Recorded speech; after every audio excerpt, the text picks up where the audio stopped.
Good afternoon, good afternoon.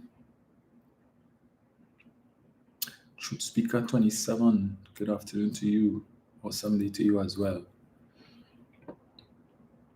Neil Francois, good afternoon. Always present, Sir Jackie Graham, good afternoon. PF Cutters, good afternoon to you as well.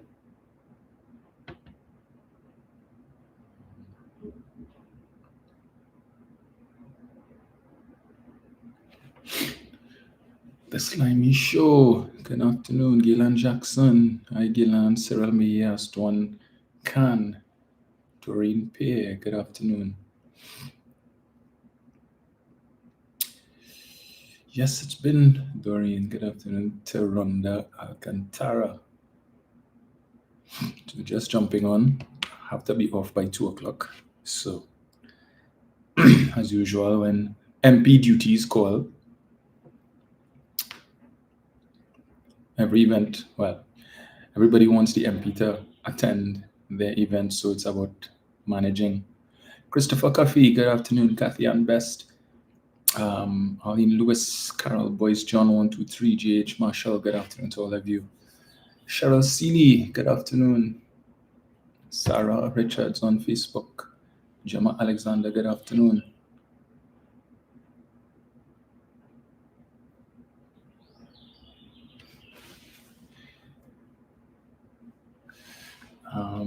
Terence Lynch, good afternoon to you.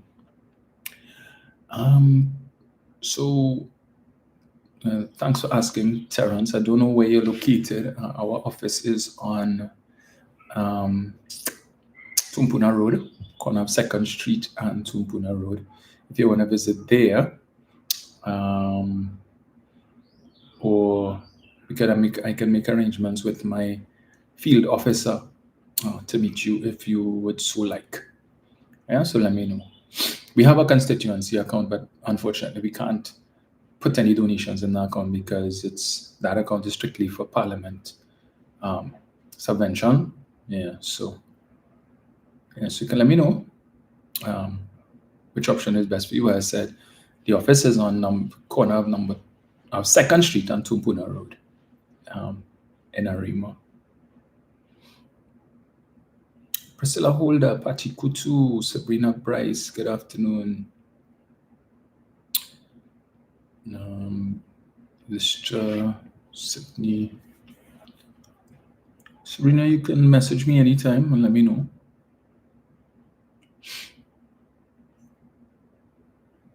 If you want to come to the office, you could just call 772-3191.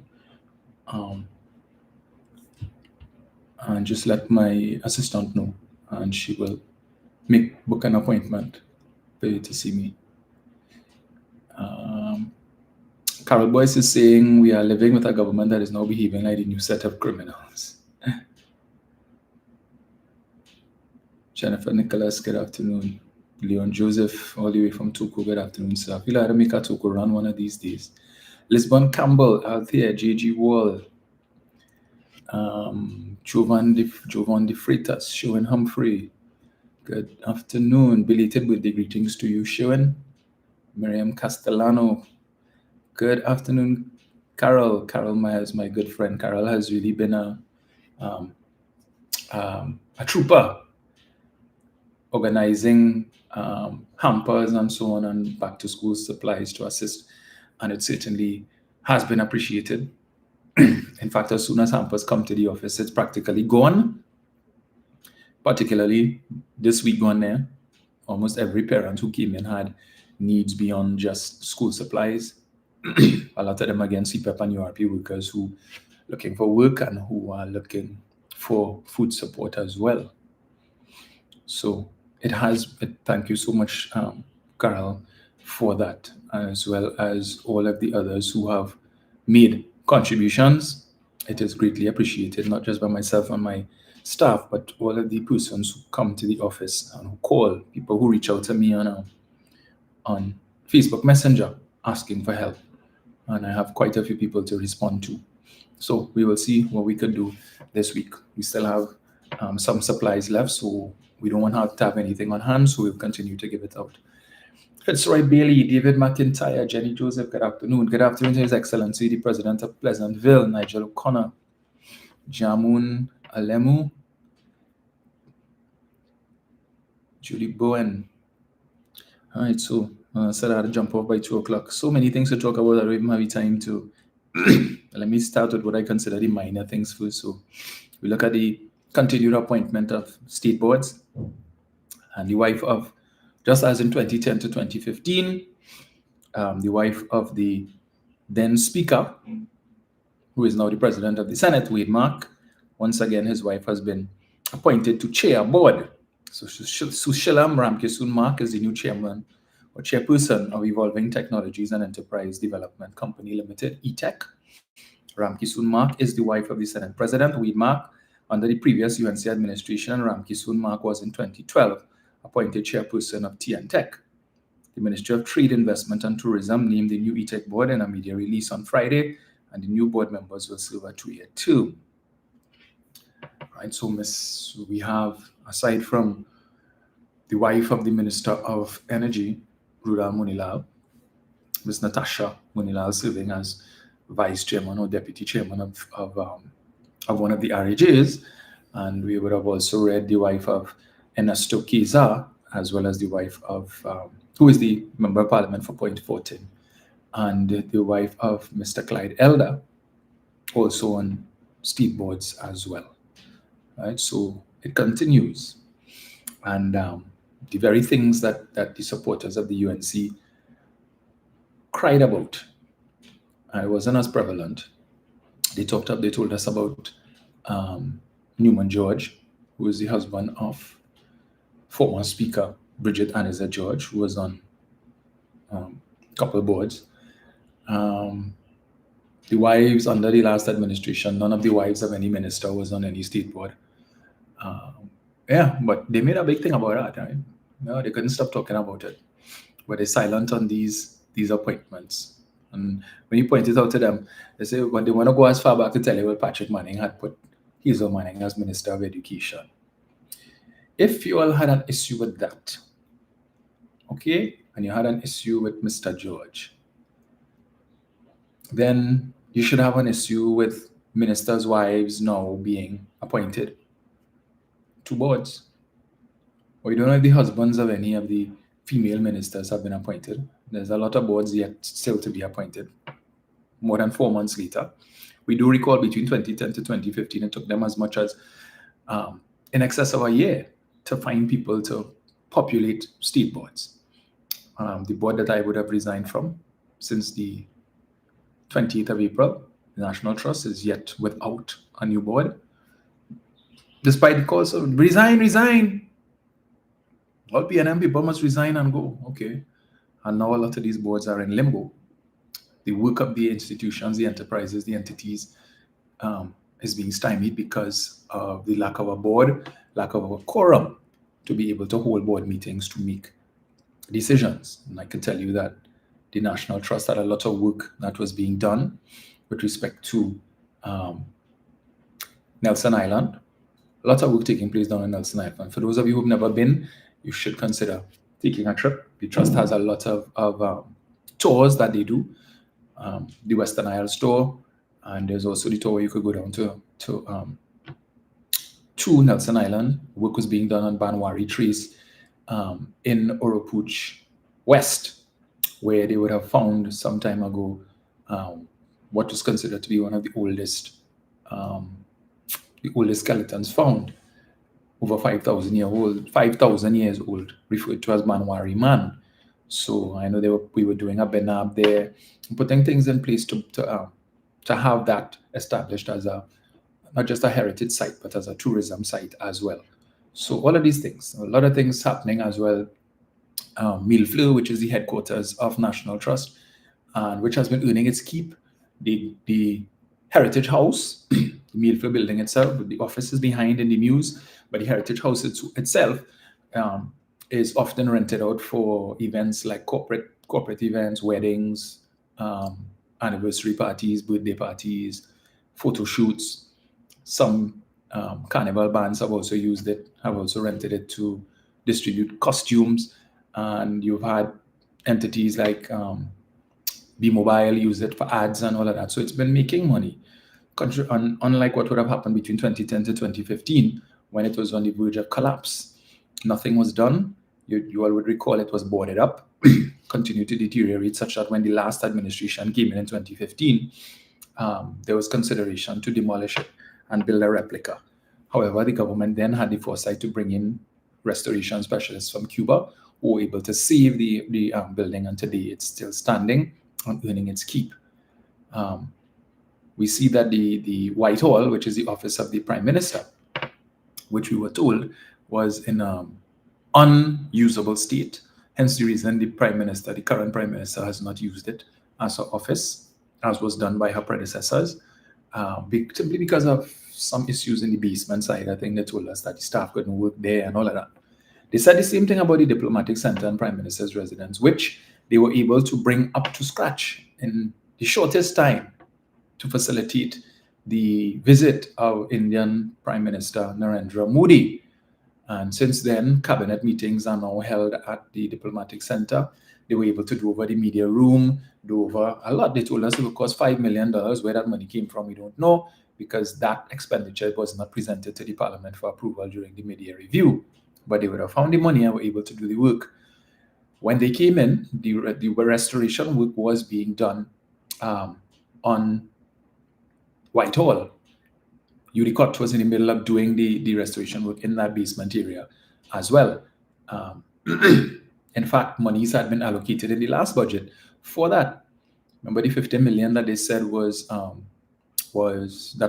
allocated to the office of the Prime Minister for Dr. Rowley to wine and fet and all kind of thing, and to buy alcohol and entertain. And they made a big hullabaloo about that in the last budget, despite the fact that Dr. Rowley, Minister Imbert, then Minister Imbert, and former Minister Stuart Young, who was Minister in the office of the Prime Minister, would have indicated that that 50 million, contrary to where it was put under entertainment, was not for that purpose, but it was supposed to be used to pay arrears to Udicott, because Udicott is the state management company for these buildings around the Savannah and others.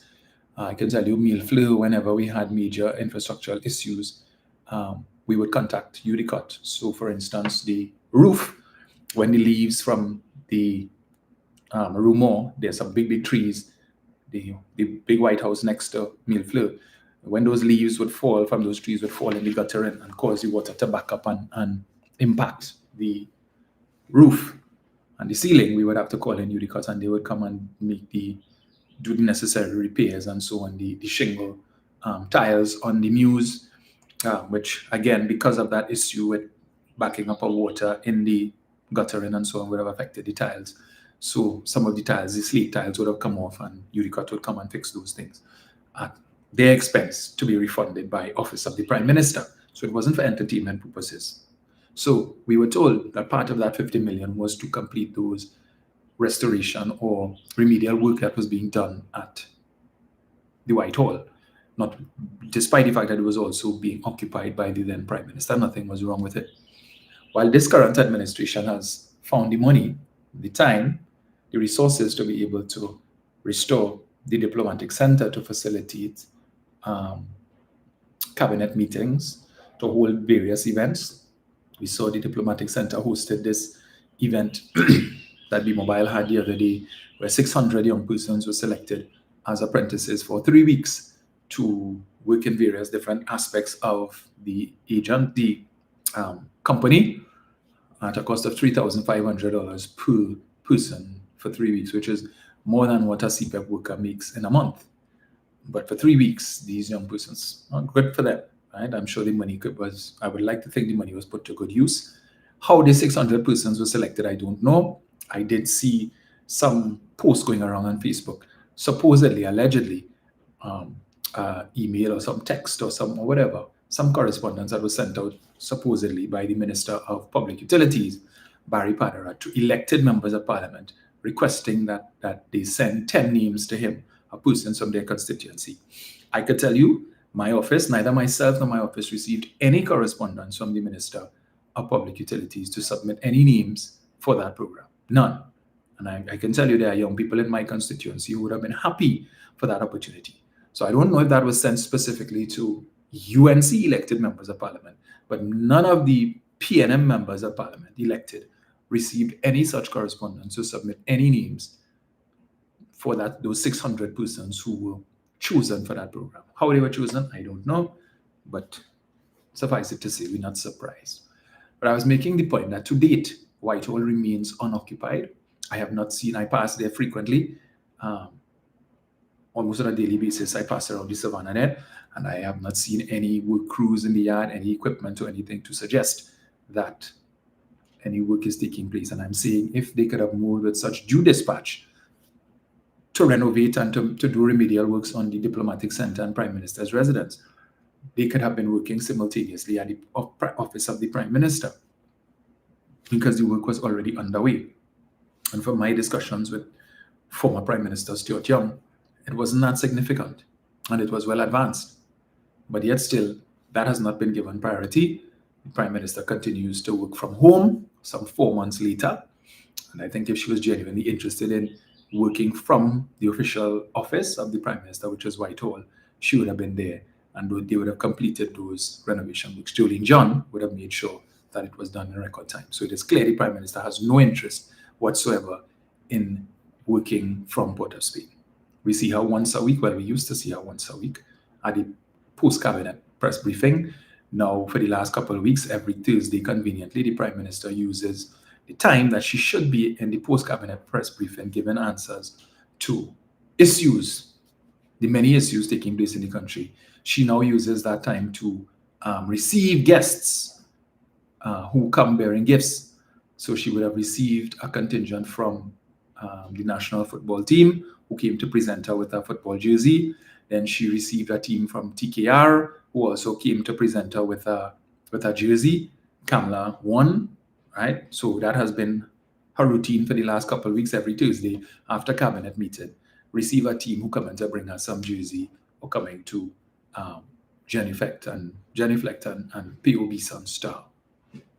When she should be conducting the country's business, there are a lot of things happening that the Prime Minister should be answering questions in relation to, and is not making herself available. But you get the Prime Minister that you voted for.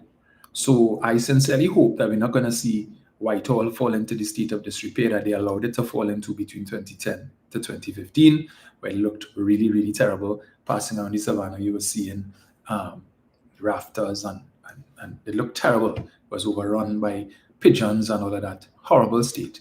Even if you're not interested in using it, you could maintain it. It's a heritage building.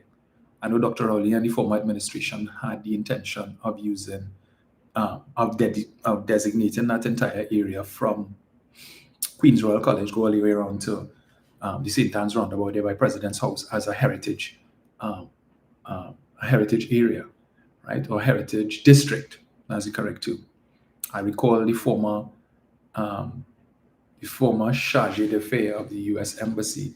His name skips me at the moment. I can't remember his name. He has an odd name. But when I would have had occasion to meet with him when he attended a couple events hosted by National Trust, and he once told me that one of the highlights of him living in Trinidad was coming out on a Sunday afternoon with his son and just enjoying the beauty of that particular area. Right? So I'm hoping that they don't allow it to fall into disrepair like they did before, but it seems that's the way that they're heading. So I see someone asking a question about if I think that the SOE was really a pretext to allow for invasion with respect to the US and what's happening in Venezuela. Now, you would appreciate that I have to be very guarded in the things that I say when it comes to such matters, because lest, as a member of parliament, PNM member of parliament, I don't want the things that I say to be perceived to be PNM policy. I am not a member of the central executive of the PNM. I'm not an officer of the movement. I am not authorized to speak on behalf of the party. So anything that I see here is my own personal reflection, my own personal opinion, and it is not to be construed as the opinion of the People's National Movement. All right? Now, You would have seen last week where the Prime Minister continues her inflammatory rhetoric. In light of the US destruction or the bombing of a vessel that we were told was a narco trafficking vessel in which 11 persons were on board. And it's just the start of the US activities in the region to treat with narco trafficking once and for all.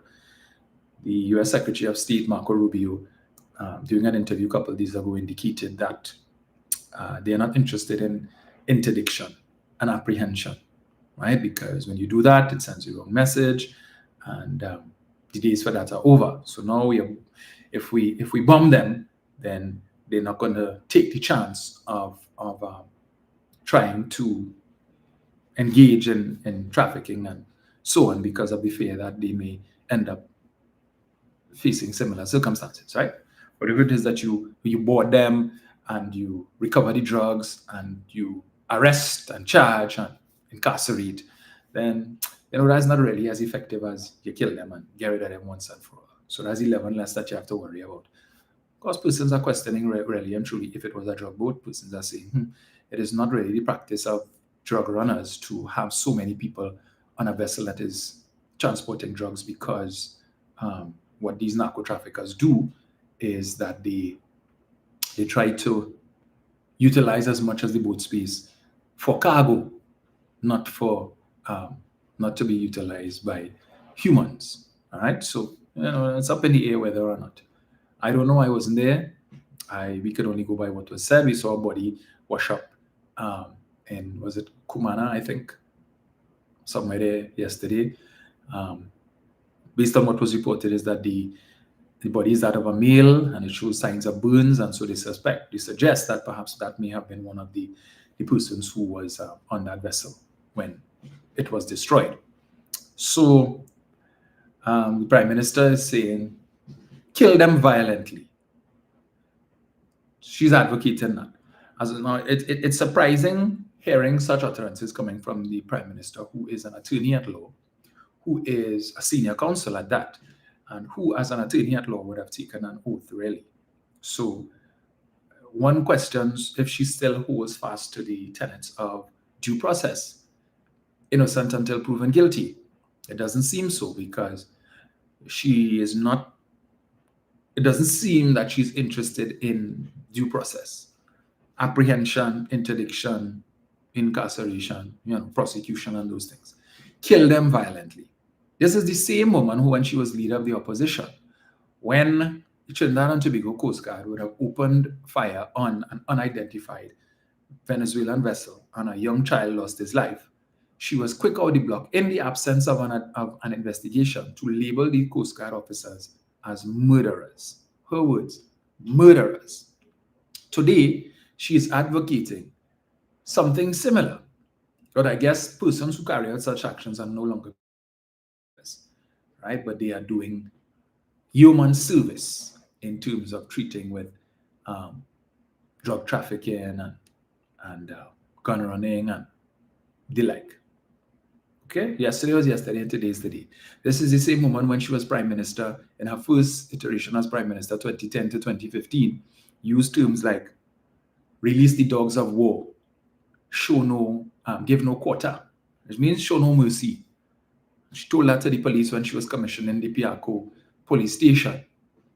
Release the dogs of war. What are the dogs of war? The police. Go out there and find all them criminals and deal with them. Forget incarceration. Forget prosecution. Give no quarter. Show no mercy. Deal with them one time. One shot, one kill. And then we had the inflammatory rhetoric of load up the matic, light them up, empty the clip, reload, and empty it again. And she continues to double down and triple down on that type of inflammatory language that was used to promote the stand your ground legislation. And we will speak more to that when that bill comes to the Parliament. That is certainly one debate that I intend to speak in. But she doubles down, and we see now that they're saying that Trinidad and Tobago is the only CARICOM country in the region that would have sided with or extended its support for what is happening to the United States, for what is happening. We would have heard yesterday on CNN that the President of the United States is now weighing further action and contemplating missile activity on the Venezuelan mainland. Right? So they're no longer willing to remain in international waters and bomb suspected vessels in the water. They're now looking to target specific sites on mainland Venezuela. And well, we will see where that can go, because Mr. Putin, Vladimir Putin, who is a very good friend of Nicolas Maduro, is not too keen on what he considers to be U.S. incursion in the region. And let us not forget that they too have significant military assets. We saw last week as well that China, the president of China, Xi Jinping, had some big parade to show off China's military might, something that is not the norm, but that attending that event also was Vladimir Putin and the leader of North Korea, Kim Jong-un.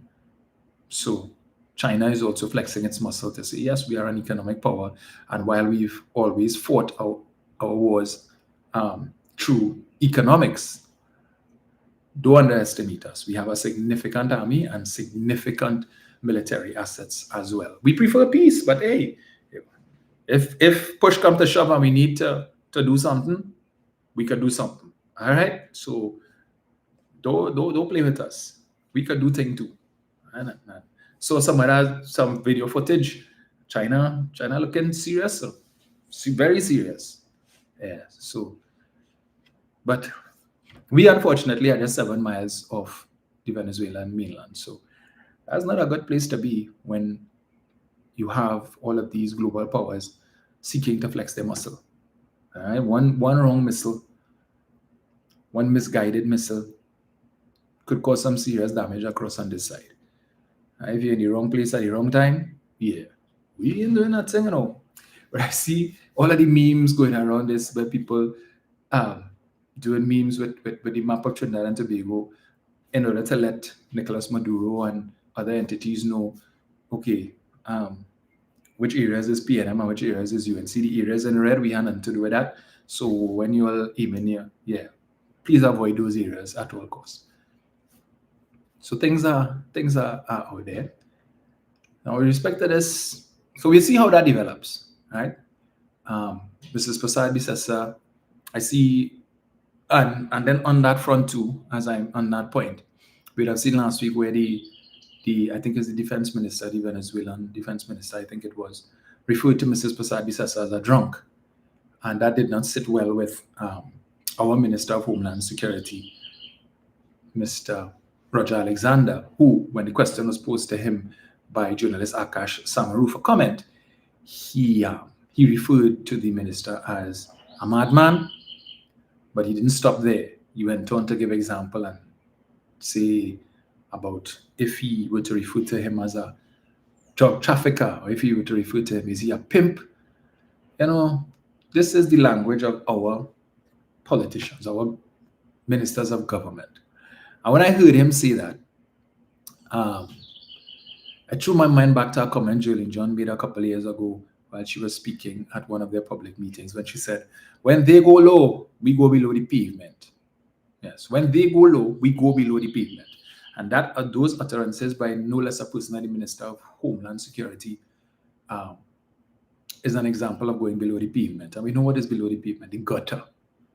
And we know what's in the gutter. And that is gutter talk. All you have to do is to simply say, well, that comment by the Venezuelan minister is most unfortunate. Most unfortunate thing for him to say. And there is no need for that type of rhetoric and that type of language. But keep it diplomatic.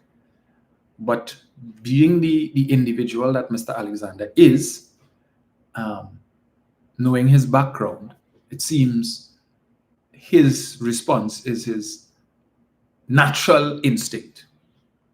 So he says something, so I will say something. I will say equal or even worse. So let us start a diplomatic issue. And these people don't understand or fail to understand that beyond this, life continues, that you all wouldn't be in office forever. And if you come and create tension between Trinidad and Tobago and Venezuela, you make it difficult for any future government that would come in to fix that. Granted that, it depends on who is in power, of course, in Venezuela. Now we're hearing talk about perhaps the US looking at regime change, finding a way to get rid of Mr. Maduro in the same way there was regime change in Afghanistan, there was regime change in Iraq, where they got rid of Saddam Hussein. There was regime change in Libya, where they got rid of Muammar Gaddafi. So there's talk of maybe they're looking to get rid of him in a similar way. I think the bounty on his head is some $50 million now. But Mr. Maduro maintains that his country is not engaged in any drug trafficking, drug running, or anything like that.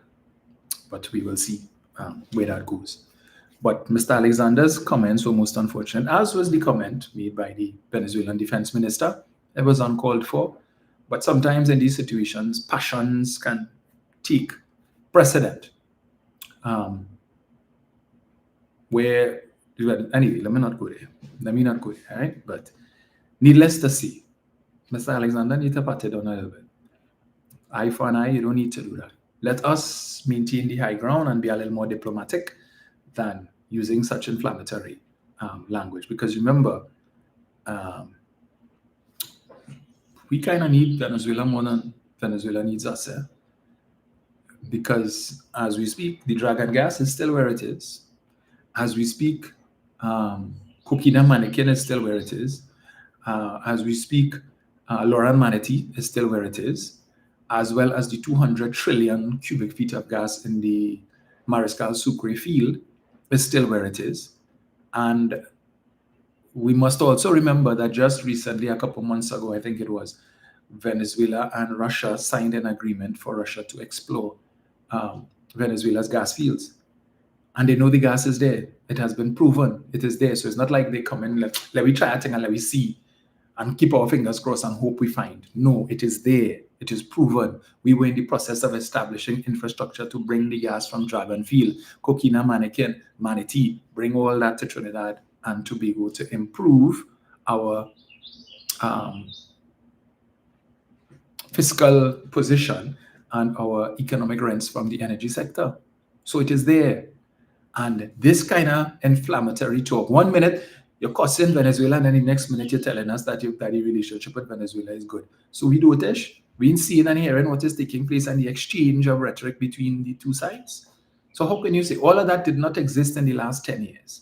And the last 10 years was peace. The last 10 years started off with Dr. Rowley and the PNM negotiating with Venezuela to purchase some $50 million worth of manufactured goods in Trinidad to send to Venezuela, where our manufacturing sector stood to generate some $50 million per month in manufactured goods. And they were not able to rise to the occasion. They said the best they could probably do is 26 or 27 million US. These are the same people who back then were complaining about they're not able to get US and the difficulties in getting it. And Dr. Rowley would have used diplomatic channels and was able to negotiate that deal. And I keep making the point. The country got a raw deal over the last 10 years in terms of our relationship with Venezuela and what could have come from that. Because 2010 to 2015, there were no US sanctions on Venezuela. There was no bounty on Mr. Maduro's head. There was no issue with Nicolas Maduro, right? The US had no issues with him.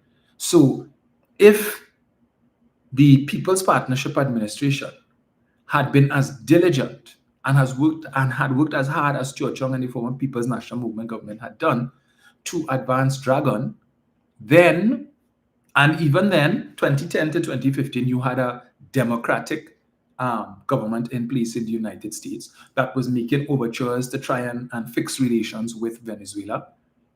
So the very things that were accomplished between 2020 to 2025 under the Biden administration, where we would have gotten the OFAC license and certain, we would have gotten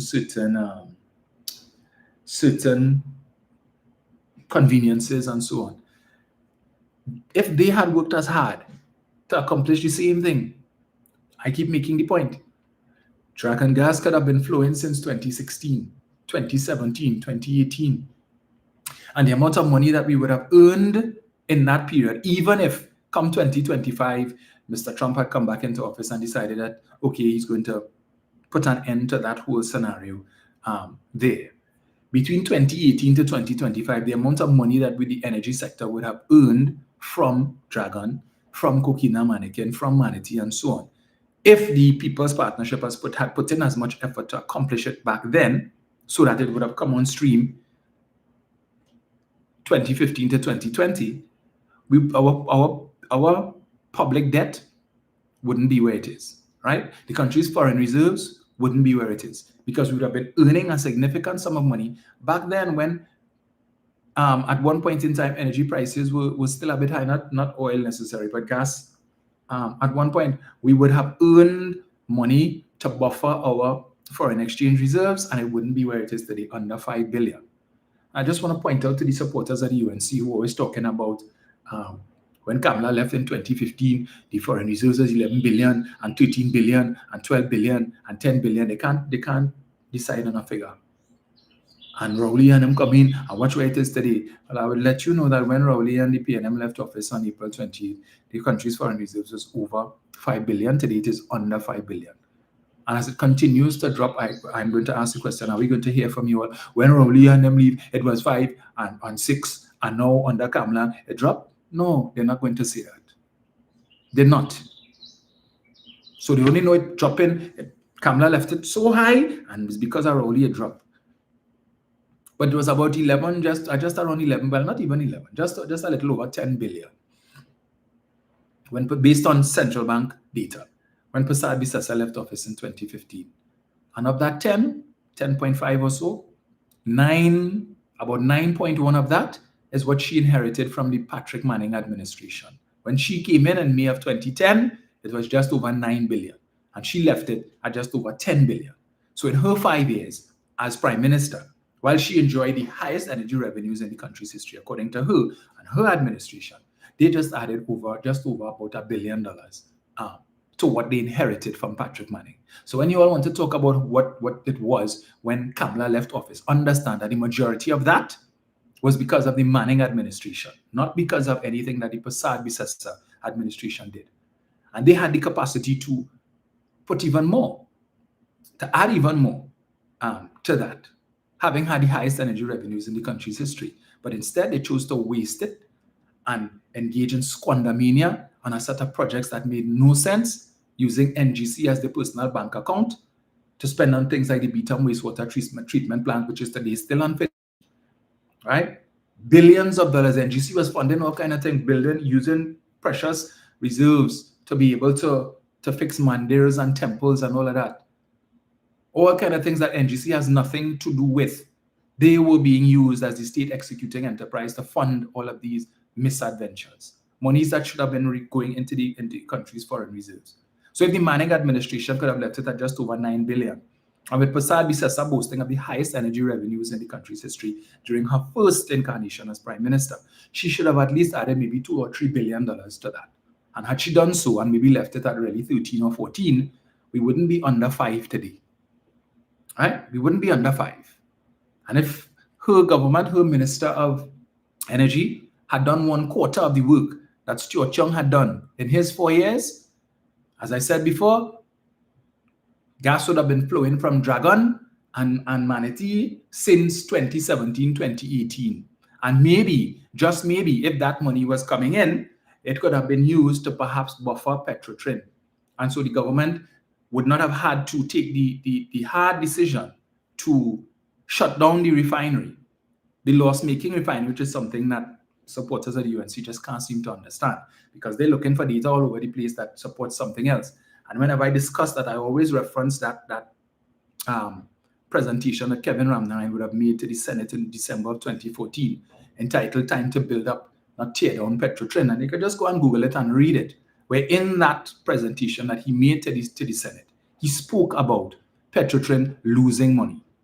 He spoke about Petrotrin having lost money in 2013, 2014, and was on record poised to lose money in 2015 when oil prices were high. And this is the thing that I could never understand with these UNC supporters. When gas prices were high, when oil prices were high, and higher than they are today, higher than they were in 2018, when the country's oil production was higher 2013, 2014, 2015 than it was in 2018. Petrotrin was losing money. Not me say so. Kevin Ramnarine, the UNC People's Partnership Minister of Energy, said so in December of 2014. It is on Hansard. He said so. So if when oil prices were high and when production was higher than it was in 2018, Petrotrin was losing money. How the hell do you expect in 2018, when production was less than it was under the People's Partnership and prices was less than it was under the People's Partnership, that Petrotrin was making profits? Making profits when production was lower and price was lower. But when the price was higher and production was higher, Kevin Ramnarine told you Petrotrin was losing money. Make it make sense to me, please. That is what they call UNC logic, also known as donkey logic. So price high, production high, the company losing money. Price drop, production drop, the company making profits. That is Kamlanomics. You need a PhD in astrophysics to understand UNC logic. Makes no sense to me, but that is what they out there saying. Right? So I'm making the point that maybe if they had done if they had capitalized on the relationship with Venezuela when there were no issues of sanctions, the country would have been in a better place and the government would have had the revenue to be able to withstand losses in the refinery. They might have been able to use that additional revenue from the gas sector to be able to make the necessary upgrades to the refinery to perhaps keep it in operation. But when it is that your revenues, your precious revenues, are falling and you have a loss-making entity, a decision has to be made. Kevin Ramnarine was making the case when in that same statement that he made to the Senate spoke about and referenced some 60 oil refineries that had closed around the world in the previous 5 years. And he said, Petrotrin and Trinidad and Tobago is not immune from that. Not immune from what? Not immune from the refinery shutting down like the 60 refineries that he went and do research or got somebody to do research for him to determine how many oil refineries are closed around the world in different areas. And he felt that it was important for him to put that in that statement. And I always ask the question, why did he do that? What message was he sending to the country when he's in that statement to the Senate? He spoke about oil refineries closing around the world because of declining refinery margins, the same problem that Petrotrin was facing, where you were losing money on every barrel of oil that you were producing. Which barrels of oil we were importing, not producing here, we were importing it. So when I hear people talk about Petrotrin, the reason for the country's Forex situation is because the PNM closed down Petrotrin, and Petrotrin was a net foreign exchange earner. All these terminologies that these supporters of the UNC use, and I have no idea what they're talking about. How was Petrotrin earning foreign exchange? By selling refined fuels to Caribbean countries. Selling refined fuels like the jet fuel and so on, when these international airlines come here, like JetBlue and American Airlines and British Airways and all of them come here, Cooper Airlines and so on, and they have to refuel. When they pay in US dollars. That is how they earn income in US dollars, and they would pay for the fuel in US dollars. I told you all in Dominica, NP is the main gas station operator in Dominica. When I went there last year, I was surprised to see that NP gas stations all over the place. We were earning foreign exchange by selling refined fuels to other Caribbean countries. But guess what? Paria still does that. Even though they're importing the fuel, they import the fuel enough to satisfy Trinidad and Tobago's domestic needs, and they sell to some of the same Caribbean countries that they were selling to before. That hasn't changed. It's just that now, instead of using the foreign exchange to purchase oil to process at the refinery, now we are purchasing the refined fuels and selling that. So it's the same thing. It's the same US being used. So when they talk about, oh, we take it because making the fuel here and selling and making US dollars, and now we're using it to bring in fuel. How do you think we were paying for the oil, the 100,000 barrels of oil every day? How are we paying for that? In pesos, in TT dollars, in EC currency? It's the same US dollars we were using to import the oil that we're now using to import the refined fuel. That has not changed. What has changed is the expenses of the company. You no longer have to run and maintain a refinery. So the hundreds of millions of dollars that was being spent every year to maintain that refinery, you're getting to keep it. You no longer have to pay a cost associated with salaries and other human resource costs. You don't have that anymore. All of these things are gone. So it's now you import the fuel for Trinidad, and you sell what you have to sell to the other Caribbean countries, and you don't have that additional expense. So you're supposed to be making more money. Simple. But they just can't comprehend that, because you need an excuse to hate the PNM. Or the PNM do nonsense, and the PNM this and the PNM that. All they're going on about. Right? So when they want to blame the PNM for the country's current economic circumstance, I just want to remind them we should have been in a better place. But you see, that is what happens when PNM people get vexed with the PNM. In 2010, the People's Partnership came into government because, again, PNM people was upset with Mr. Manning. PNM people bought into the rhetoric of the People's Partnership that property tax was bad, axe the tax. PNM people bought into the rhetoric that the smelter plant, the Alutron smelter plant, would give you cancer and kill you. And Manning wanted to move full steam ahead with that. And it wasn't good, and the People's Partnership would cancel it. So PNM people bought into that. PNM people was vexed in Arima because Mr. Manning didn't want to put Penny as the candidate. PNM people was vexed in Lauketa Talparo because, again, when Penny didn't get through with screening for Arima, and she would have offered herself for screening in Lauketa Talparo, that, again, she was rejected there as well. And everybody get vexed. And they tell the PNM, well, fine, if you all don't want to give us our candidate of choice, we will show you all where the power really lies. No candidate, no vote. They withheld their votes. Some of them went out and voted for the People's Partnership because it's something new. I keep telling you all, I have friends, some of whom I haven't spoken to in years because of that. Come to tell me, boy, give it a chance. It's something new, and if they mess up, we can always go back and vote for the PNM. I did not need for them to have 5 years to know that they were going to be a disaster, but some people needed that, and a lot of them went out and voted. In my own constituency, Malabar Mausika, then David O'Meara, who went and voted for Anel Roberts and regretted it. The most amount of murders Malabar Mausika, then David O'Meara, has ever seen was when Anel Roberts was the member of parliament. Karapo, Evergreen, murders galore, practically every week, every day, hearing 2-3 people get murdered down on that side. When was the last time you hear murder taking place down there? I think we had one for the year, which was the first murder that took place under this most recent SOE. Right? But you don't hear murders taking place so much in Malabar Mausika anymore. But 2010 to 2014, when Anel Roberts was there, that was the order of the day. This Malabar Mausika, David O'Meara, was declared a hotspot because of the amount of murders that was taking place, and for things like what? Box drain contract. One group of people get a contract for 500,000, and another one got for 250,000, and the one that get the contract for 250 want a piece of the 500,000. And then setting up zones and who can't cross here. And these things never existed in this constituency before, until they came, until Anel Roberts came. You were hearing talk about when you go to his office, the office is supposed to be running from 8 to 4, but if it is, you reach sometimes 3 o'clock and he have something to do or somewhere to go and he decide to close the office early. If you come and you insisting, well, the office is supposed to close 4 o'clock, you have men who just pull their jacket and show you the piece. Yeah? Show you the matic. You know what time it is. Walk. The MP is saying nobody else for today. Come back another day. Right? These were the things that we were hearing. But that is what PNM people decided to do, to go and vote for that. Because they vexed, because they bought into the nonsense, the rhetoric that Manning thief and Manning take $30 million and give Juliana Pena to build a church in Guanapo. Right? And call the heart this and call the heart that. Everything called the heart. They spend money and put up big billboards all over the place showing you call the heart and Manning next to a pile of money. Manning dressed up in army fatigue like Idi Amin. All these things. And PNM people bought into that nonsense, and it didn't take them long to regret the decision.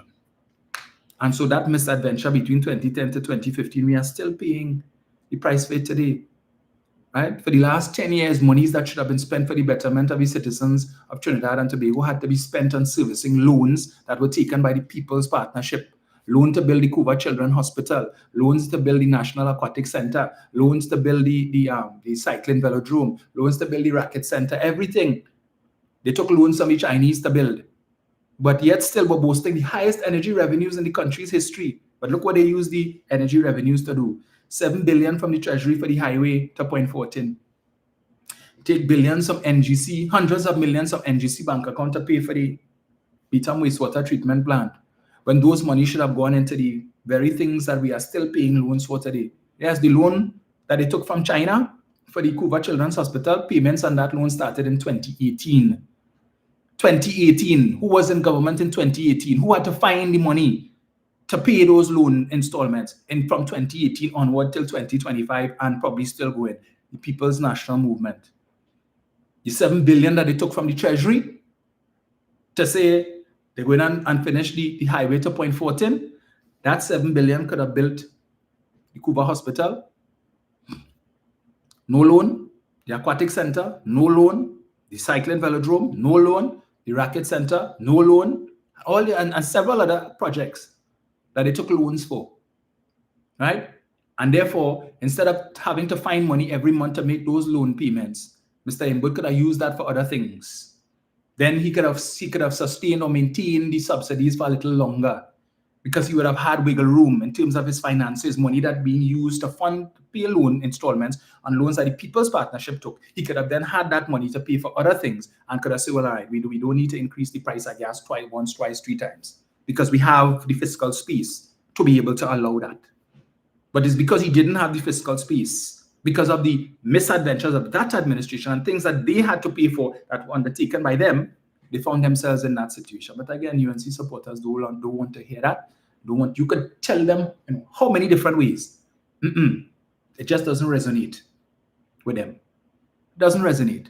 And so they just latch on to bacchanal and confusion. So we see an article in today's Express, I think it is, talking about Foster Cummings and how relatives of his and companies that owned by his family would have received some $15 million in contracts from the HDC. Yeah, so you feel I wouldn't touch on it, I'm touching on it curly like this. I know the trolls will start coming just now to tell me talk about this and talk about that. And why you ain't talking about that? So I'm talking about it. All right? So we would have spoken to the issue of some $15 million in contracts for waste disposal and other things that would have been had from the HDC. So it is a developing story, but as Mr. Cummings would have indicated, all was above board in respect of that. If the police have to do an investigation, then so be it. And if any wrongdoing is found to have taken place, well, let the chips fall where they may. That has always been the position of the People's National Movement. But of course, the UNC will jump on that because they desperately need a distraction from the inflammatory rhetoric of the Prime Minister, who continues to alienate this country from CARICOM. I see that there is currently a meeting taking place in Ethiopia, some Caribbean African summit taking place, and several leaders from CARICOM are there. Mia Motley is there. The Prime Minister of Grenada is there. The Prime Minister of St. Vincent and the Grenadines is also there. A couple others. I don't know if the Prime Minister from Jamaica and the President of Ghana. Well, I know the President of Ghana is not there because I think today is his inauguration. I was looking, before I came on, I saw some live footage taking place as he's heading down the road to his second inauguration. And as you know, Jamaica would have just had the election on last week, Wednesday. So perhaps it may not be ideal for Mr. Holness to travel at this time. But one Prime Minister who is notably absent from that event is our Prime Minister, Kamla Persaud-Bissessar. Yet again, has she sent a representative? We don't know. But we will see. But things have started, meetings are being held. And when you have our Minister of Trade, Satyakama Maharaj, talking about how Trinidad and Tobago wants to look to develop trade and trade links with the African continent. This would have been an ideal opportunity, Mr. Maharaj, to do that, where you get to talk to the heads of some of these African states. If you're really interested, and you seem to be very interested in exploring the African continent. right? Opening up trade opportunities on the African continent. Who is representing? Are you there? Are you there espousing the virtues of this plan that you want? I mean, this would have been the best opportunity to do that. But we know Mrs. Pasabisa says, as far as we know, we have not heard any announcement of Mrs. Pasabisa traveling to Africa, to Ethiopia. We've not heard of any representative being sent on her behalf. And the media not asking questions on that either. Okay, so just ask it. So when our Prime Minister refuses to travel, naturally, people will ask, can she travel? Why is it that Mrs. Pasabisa is so reluctant to go abroad? I think the UN General Assembly is supposed to be coming up sometime soon. So we're waiting to see if she's going to travel to that, or if, again, she's going to send her representative and we will hear. But the Prime Minister is dealing with matters of state. As you know, we're under a state of emergency and we need the Prime Minister in the country and all of these different things. Excuses after excuses. But they used to complain Dr. Rowley used to travel too much, and when he didn't go to these meetings, they want to know why he didn't go and why he sent Emery Brown. 6 or 1 half a dozen of the next. Couldn't please them.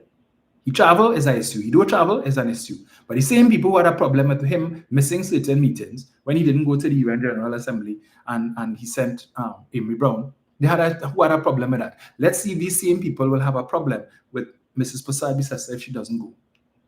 What image or message does it send if she doesn't go to Ethiopia? I highly doubt that she will be going to Ethiopia. That's a pretty long flight. But Mia Motley is there, as I said.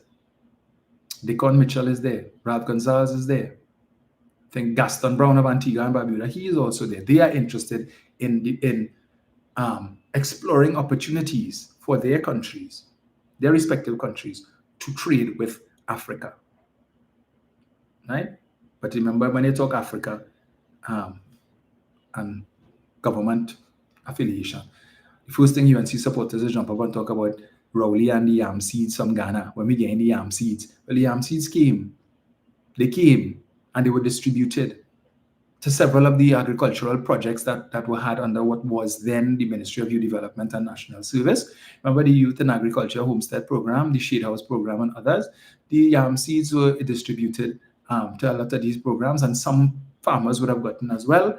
And in fact, I was talking to my good friend Tahaka Obika recently, and he was indicating to me about, I think, a farmer who is planting yam and making lots of money off of that, who we would have had discussions with. So the yam seeds bearing fruit, so to speak. But supporters at the UNC not interested in the African continent. No, we want to hear about Mr. Moody, and Mr. Moody sending rice and sending oil, and he's establishing some prosthetic center, and he's going to send some tractors and give us some dialysis machines. So we should be happy for that. That's what we're interested in. Yeah, but we're not interested in anyway. Let me leave that there. I will leave that there, right? Meanwhile, the state of emergency continues. People are questioning, when will it end? We saw yesterday conflicting stories being given by the Commissioner of Police and the Acting Commissioner of Prisons, where there was an incident outside the Eastern Correctional Facility up in Santa Rosa, which is being used to house detainees of this state of emergency. We understand that a man who was detained also at that facility was out on bail, and we heard, based on reports, that some 10 men went to greet him upon his exit of the facility.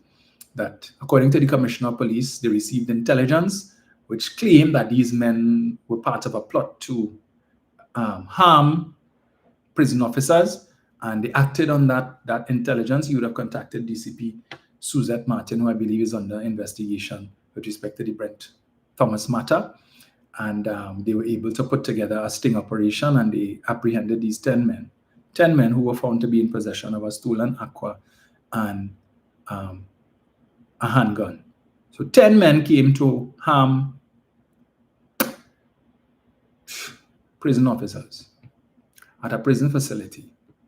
Okay? Prison officers who on duty have weapons, but you come with one gun to harm prison officers, and you came The 10, everybody who knows an aqua know 10 men can't fit in an aqua. All right? So they would have come in other vehicles as well. But you search all the vehicles, you found the gun in one vehicle, and only one firearm you found. 10 men. And your intelligence told you that that was a plot to harm prison officers. The prison commissioner is saying, that's not the story that he has. What he understands is that these men came, there was a gentleman who was being released on bail, and they came to, they're affiliated with the guy, and they probably came to pick him up. Maybe he's involved in some other type of nefarious activity, and they probably came to provide protection. This is what is being suggested. Several comments on Facebook. So the commissioner of police telling you one thing, and the prison's commissioner telling you one thing. Who are we supposed to believe? Who has the facts?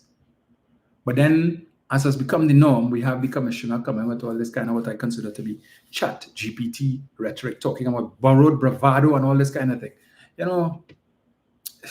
They used to say the last commissioner needs to talk much.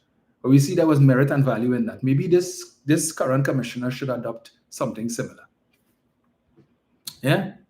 He should adopt something similar, because sometimes you listen to his utterances and it's like, wow, boy. You can send an email with that. But I don't know, it comes across sometimes as if he speaks because he feels he needs to speak on everything. You will hardly ever hear calls or messages sent to the commissioner proved futile. You hardly ever hear that. This commissioner always available for comment from the members of the media. Anything else, because if I go, yeah, I'll give you a comment. Ula never used to give comment. Rarely used to give comment. Right? But this man, he always available. Always available for comment. And sometimes somebody comments and just be, yeah. Speaking of comment, so the central bank governor, Larry Hawaii, the man who was receiving $175,000 a month plus, held a press conference this week, the first since he's become central bank governor, and made some revelations in that press conference. Long overdue revelations, right? Let me just get this here. One of which was that the so-called cartel, foreign exchange cartel that we were told about by the now Prime Minister does not exist. Never existed as far as he's concerned. There is no evidence to support the claim by the Prime Minister that such a cartel ever existed. Where she got that from, God alone knows. Maybe the same place that she got the inheritance tax from. I remember the inheritance tax, she told us, yes, you only government bringing an inheritance tax. So when you're dead, your family had to pay a tax on your assets. And if they don't have the money to pay it, the government going to come and take your family's assets. Where that came from, we don't know. I guess in same place that this Forex cartel came from. So now, the UNC supporters who just the other day was praising the firing of Alvin Hilley and the hiring of Mr. Hawaii. Mr. Hawaii is a breath of fresh air. Now they're cussing the same Hawaii because why? He's a traitor. Because he said something and he contradicted something that their beloved leader said. We heard for 2 years and more on the campaign trail about this Forex cartel, and that the last administration was manipulating the Forex system and giving all of this Forex to the friends, family, and financiers and the 1% businesses. Mrs. Pasai told us about some report that was supposed to come out, and we will hear about this cartel. So let me see if I get it here. Where is it? I know I saved it.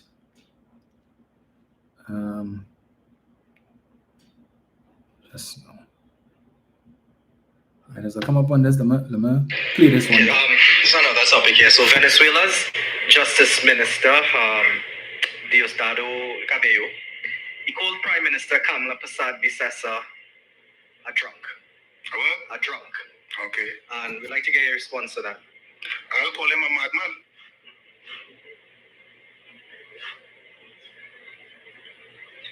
That's it? Yeah. I mean, do you find it very offensive that he would refer to this country's prime minister? Do you find I'm being offensive because I call him a man? No, I ask you if you find it very offensive. If you find it, if it's very offensive. Of course, you're calling persons' names. We don't do that here. But since if he could identify her as that, probably he's either that too. Oh, He's a madman. It would be fair to say, if I sit here because of what is happening now in the United States, that he's facilitating jobs in his country. Is he a job pusher? Is he a pimp? So, what's that saying? You could take the pig out of the mud, but you could take something so. You can't take the mud out of the pig or some kind of thing. So, yeah. When you put in square pegs in the wrong holes. Anyway, let me get this here. Where is it? So let me see this here.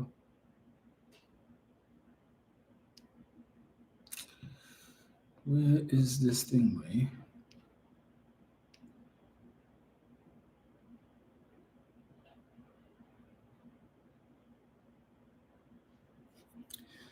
All right, I'm trying to find that video clip with Mrs. Prasad Bisasa talking about the so-called cartels, Forex cartels, and how who did I see post? So let me get it. Is this it? The central bank governor has denied the existence of a foreign exchange cartel operating in Trinidad and Tobago. The revelation of cartel in TNT was made earlier this year by Prime Minister Kamla Prasad Bisasa, but today Larry Hawaii said as far as he's aware, there's no such thing. The comments were made at his first media engagement since being appointed central bank governor in June, just over a month after the Prime Minister spoke of the cartel. Geisha Carlessa Alonso reports. From our perspective, we have no evidence that would suggest there is a cartel. Central Bank Governor Larry Hawaii is denying claims of a Forex cartel in the country. His statement contradicts what the Prime Minister had said at a post-cabinet media briefing on May 15th this year, when she announced government will compile a report on foreign exchange distribution and leakages over the last decade.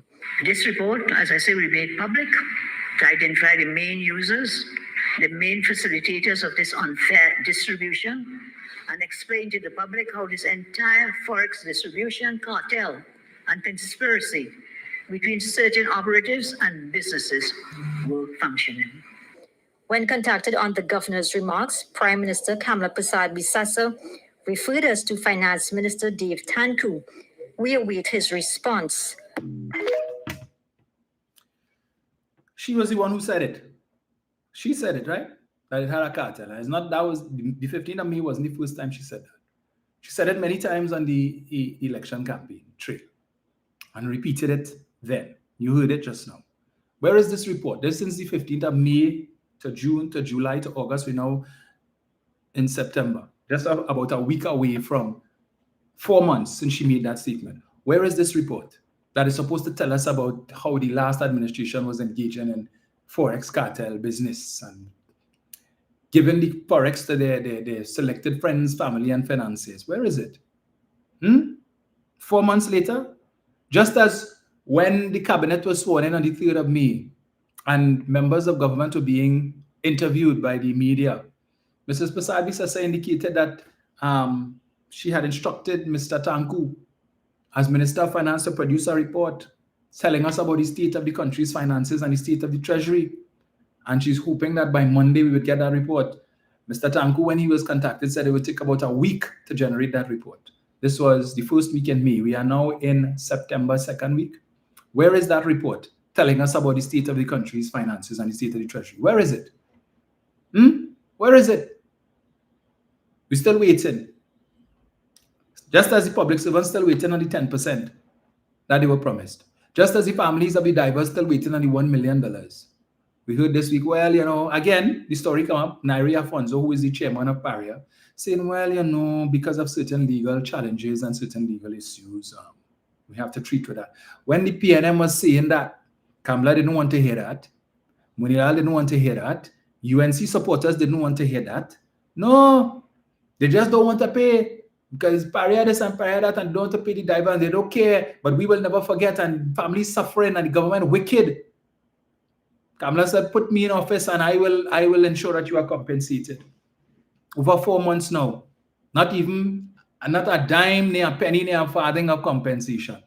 Where all the bleeding hearts who wanted to kill Stuart Young and kill Rowley because they're wicked and they're evil and they don't care. Where are they? Where are the families of these divers? They're not suffering anymore.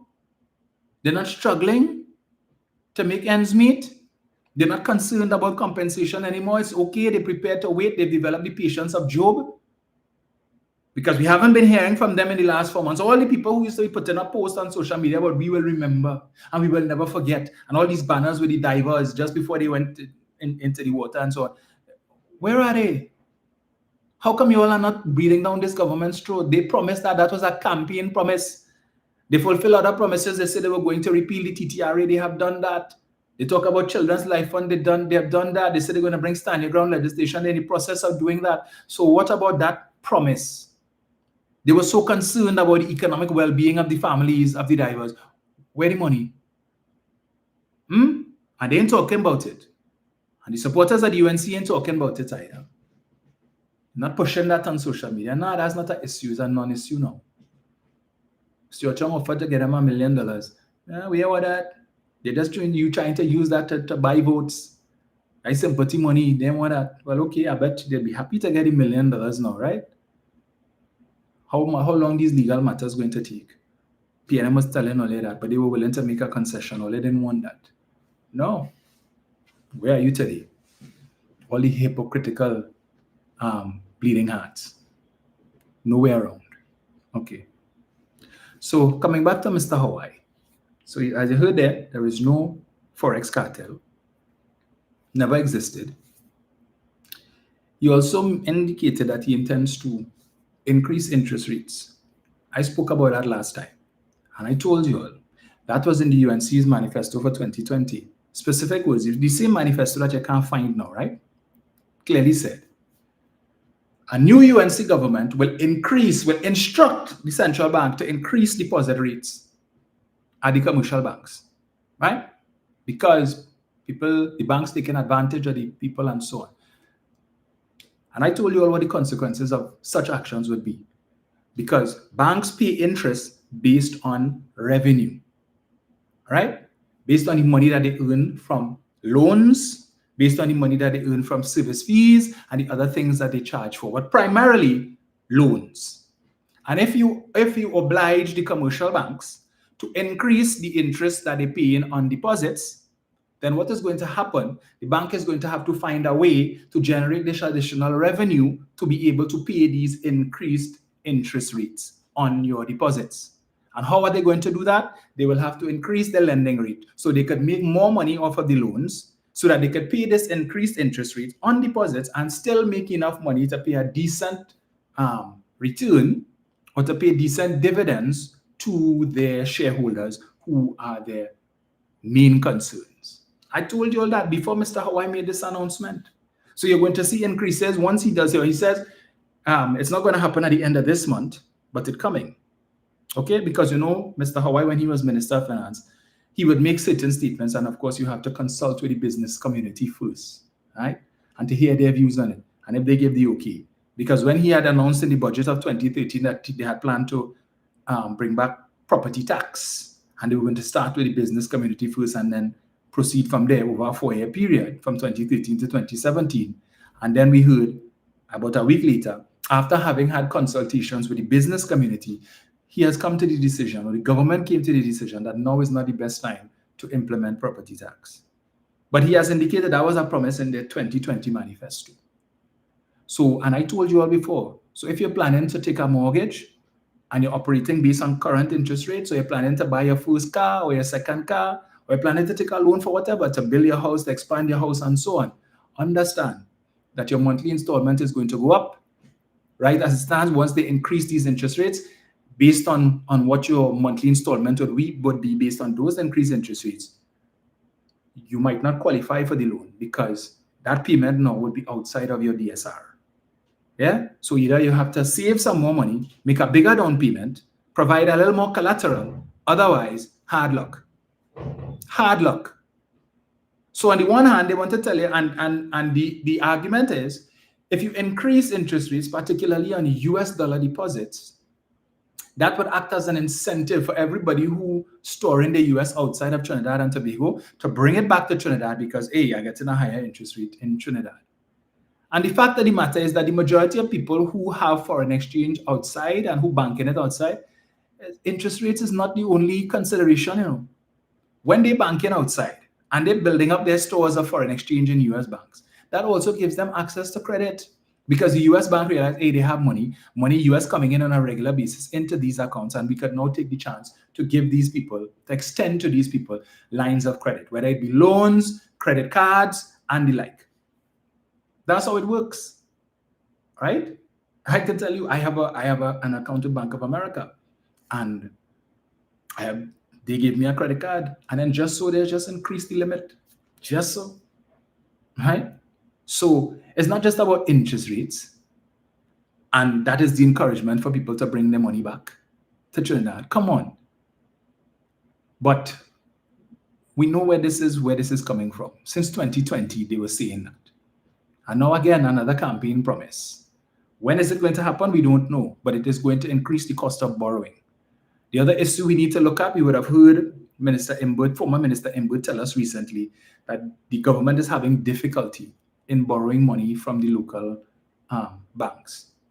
Right? The banks don't want to lend them money and the like. But it speaks to a bigger issue of liquidity. The amount of money that is in the system that is available for the banks to lend. And it seems that with the government's borrowing and the loan situation being what it is, that liquidity appears to be drying up a bit. Right? So the amount of money, the quantum of money that the banks have to be able to lend is not as great as previous. So what do? You create an incentive for people to save more and spend less. So you increase your deposit rates, and the expectation, the hope is that people say, well, hey, they're paying good interest rate. Now let me save my money there. The little caca I have in the credit union, let me move it from the credit union and put it in the bank. But you have other competing investments. So for the banks to be able to offer competitive interest rate to encourage people to take their money from the credit union, or take their money from the unit trust, or take their money from wherever it is they have it stored, and bring it to the bank so that they could increase the liquidity, and the banks now have more money to lend, you have to offer higher interest rates. And if deposit rates must go up, then lending rates will also go up. Right? So again, monetary and fiscal policy. The banks need the money. So what are you going to do? So the cost of borrowing, you want to buy a little car. Take note of that. And all these little things that you want to borrow for. You have too many loans, you want to consolidate your debt, be prepared to pay a higher installment. And the impact that is going to have, not just on personal borrowing, but commercial borrowing as well. Because when businesses have to pay higher interest rates to borrow money to expand their businesses, what do you think is going to happen? They will pass on the increased cost to consumers. Inflation, the price of everything is going to go up. In the same way, when the government increased the price of fuel and they increased the price of diesel, and now everything going to go up. When the cost of borrowing goes up, all these entities, these business entities that have overdrafts in the bank and operating on overdrafts, when the interest rate on the overdraft goes up and they have to pay more money in interest, how do they pay for that? Increase the price of your goods and services, and that extra money is to pay for that increased cost because you don't want to affect your profits. What's going to happen? You pay more. You, the consumer, will end up paying more. Meanwhile, you're still waiting for your 10%. You have no idea, because we are now in September. Budget right around the corner. Negotiations have not started yet, but we hear the minister saying they're going to make an allocation in the budget for negotiations. 10%? He ain't quoted no figures. But let me give them something to hold. You know, because we don't want the unions agitating. So let me just tell them that now. Just throw that out there and they will take that and run with it. Yeah, the minister said they're going to make an allocation even though negotiations haven't started yet. I don't understand that. Because to know how much you need to allocate, you need to negotiate. If you say 10% is what you're paying, then you work out, well, 10% pay raise will work out to this amount in back pay, and it will work out to this amount in recurrent expenditure. So this is how much we have to budget for in the budget. You don't just come and then you have a budget which is approved by Parliament. Government can't just make the decision to spend money just so. So understand. Remember in the media review a couple months ago, they talk about the reason why they are here is because the last administration was under budgeting and underfunding and so on. So if you don't make provisions in this budget to meet that expense, you know what's going to happen? Come May, June next year, we're going to be right back in the Parliament again for another mid-year review for supplementation or variation, right? Because why? But they ain't going to come and say it's the same thing they accuse the last administration. No, we're not here this year because you under budgeted. We're not here this year because you under resourced. No, it's not for that. Well, if you make adequate provisions in the budget in October, there's no need for you to come back in June. So we wait and see. But understand that if that is not provided for in the budget in October, salt fall with that 10%. But continue to wait. Yeah, come in. Wait for it. I also see in today's newspaper, Mr. Emil Elias, an article on Mr. Emil Elias is calling for the government to devalue the TT dollar to 9 TT to 1 US, right? And most of the article is about him bad talking and cussing out the PNM and Dr. Rowley and Imbut for the last 10 years. You know, it sounded almost as if Ralph Maraj wrote that article for Mr. Elias and he just put Mr. Elias's name. Because a lot of what is in that article is similar to what we read from Ralph Maraj before. But let me just touch on that quickly. Yeah, let me touch on it quickly. Stuart Young told you all. He warned you all. He said, UNC government is going to devalue the TT dollar. Hey, make a lie. That ain't going to happen. Okay. Where is it? Yeah, Stuart lie. That's not. Let me get this here. Right.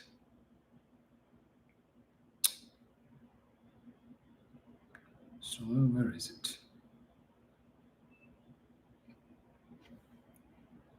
Where did I save that? So many things I save. So many things to talk about. Right. Here it is. Devalue the TT dollar to 9.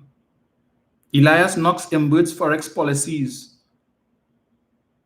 Warns of economic collapse. Executive Chairman of NH International Limited, Emil Elias, has appealed to Prime Minister Kamala Persad-Bissessar to raise the US dollar exchange rate from $6.80 to $9. The current exchange rate is $6.79 for 1 US, according to the central bank. In a statement to the Sunday Express yesterday, Elias described former Finance Minister Colm Imbert as the worst in the country's history, adding his reckless decisions on foreign exchange and the economy were aided by former Prime Minister Dr. Keith Rowley. So all who say the PNM was in the back pocket of the 1%. Elias is 1%. Right? And he cussing, he said the last 10 years. So at no point in time in the last 10 years did the last administration do anything good. But he benefited under the last administration, though. All right, I just say.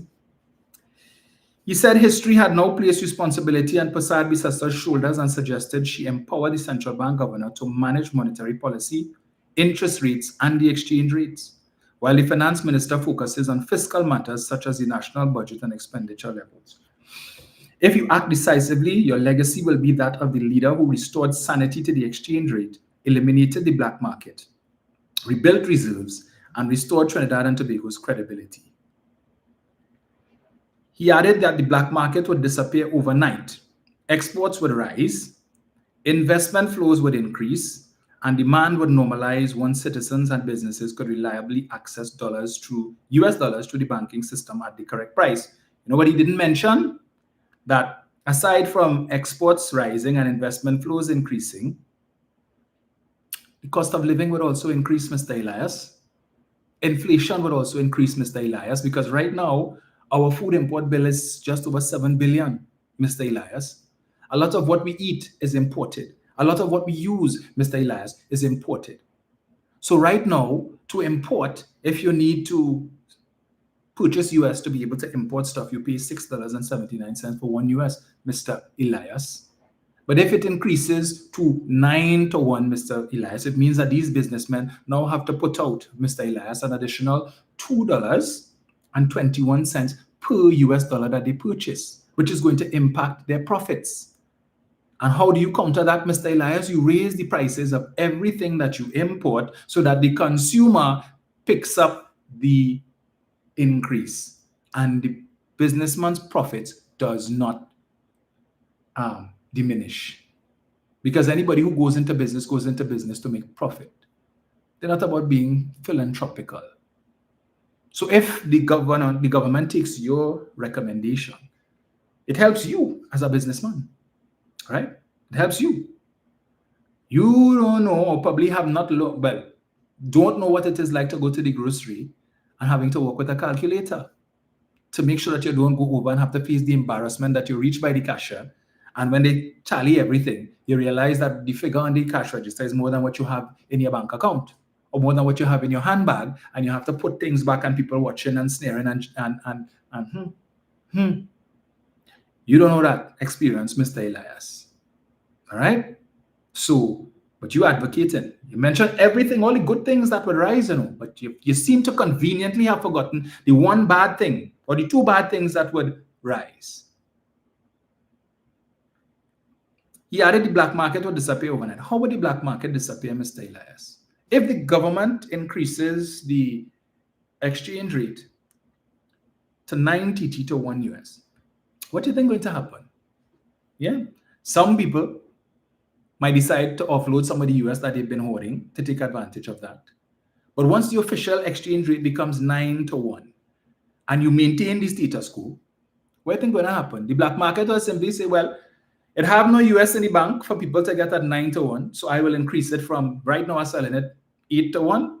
Well, I will increase it to 11 to 1 or 12 to 1. Because in the bank, you're getting it for 9. But the bank don't have. I have it. You want it? I have to sell more than what the bank paying for, buying it for. So since the government increased it to 9, I will increase mine to 12. And every time the government increase, the black market will increase it as well. So your logic, not logicking, sir. So this thing about the black market will overnight disappear. Rubbish. The black market is greedy. All right? And every time official exchange rate increases, and the official entities like the commercial banks and other entities that have licenses to sell, once they increase, you maintain the status quo.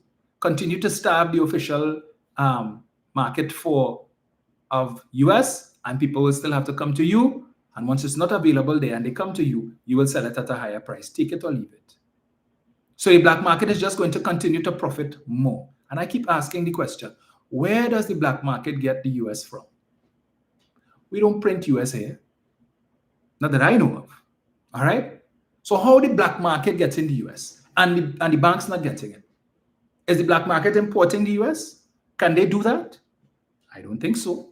Unless it's coming in and clandestine means. Okay? Remember some years ago when we had money coming in and what was it, by plyboard? Some 2 million US or so.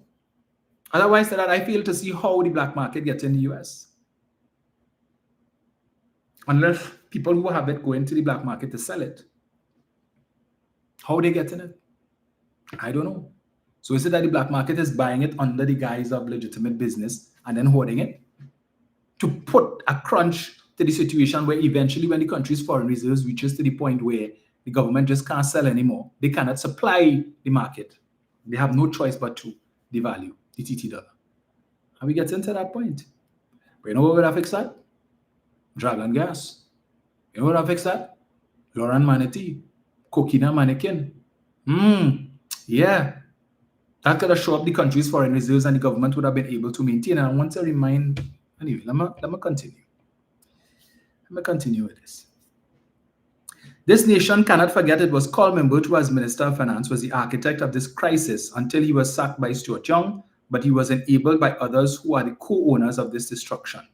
Together, they squandered a decade and sabotaged our economic future for selfish political gain. If I didn't know better, I'd swear that Ralph Maraj was sitting next to this man. Madam Prime Minister, the country is watching. Please act with courage, honesty, and foresight. Save Trinidad and Tobago. Move the exchange rate to TT $9 to $1 US. A wrecked economy. Criticizing Imbert's handling of the foreign exchange crisis, Elias said, Colm Imbert will be remembered as the worst Minister of Finance in the history of Trinidad and Tobago, but he didn't act alone. For 10 years, every reckless decision he made with respect to our exchange rate was endorsed and defended and enabled by former Prime Minister Dr. Keith Rowley. So I think it's safe to say they are not friends. He added Rowley inexplicably kept him in that critical position of Minister of Finance for 10 years and allowed Imbert to preside over the most destructive decade of economic management this country has ever endured. Well, I want to let Mr. Elias know, Dave Tanko has been the Minister of Finance for 4 months. And the same destructive policies that you claim Mr. Imbert engaged in for 10 years, Mr. Tanko has maintained for the last 4 months without any indication that he's going to make any changes anytime soon. But then again, maybe.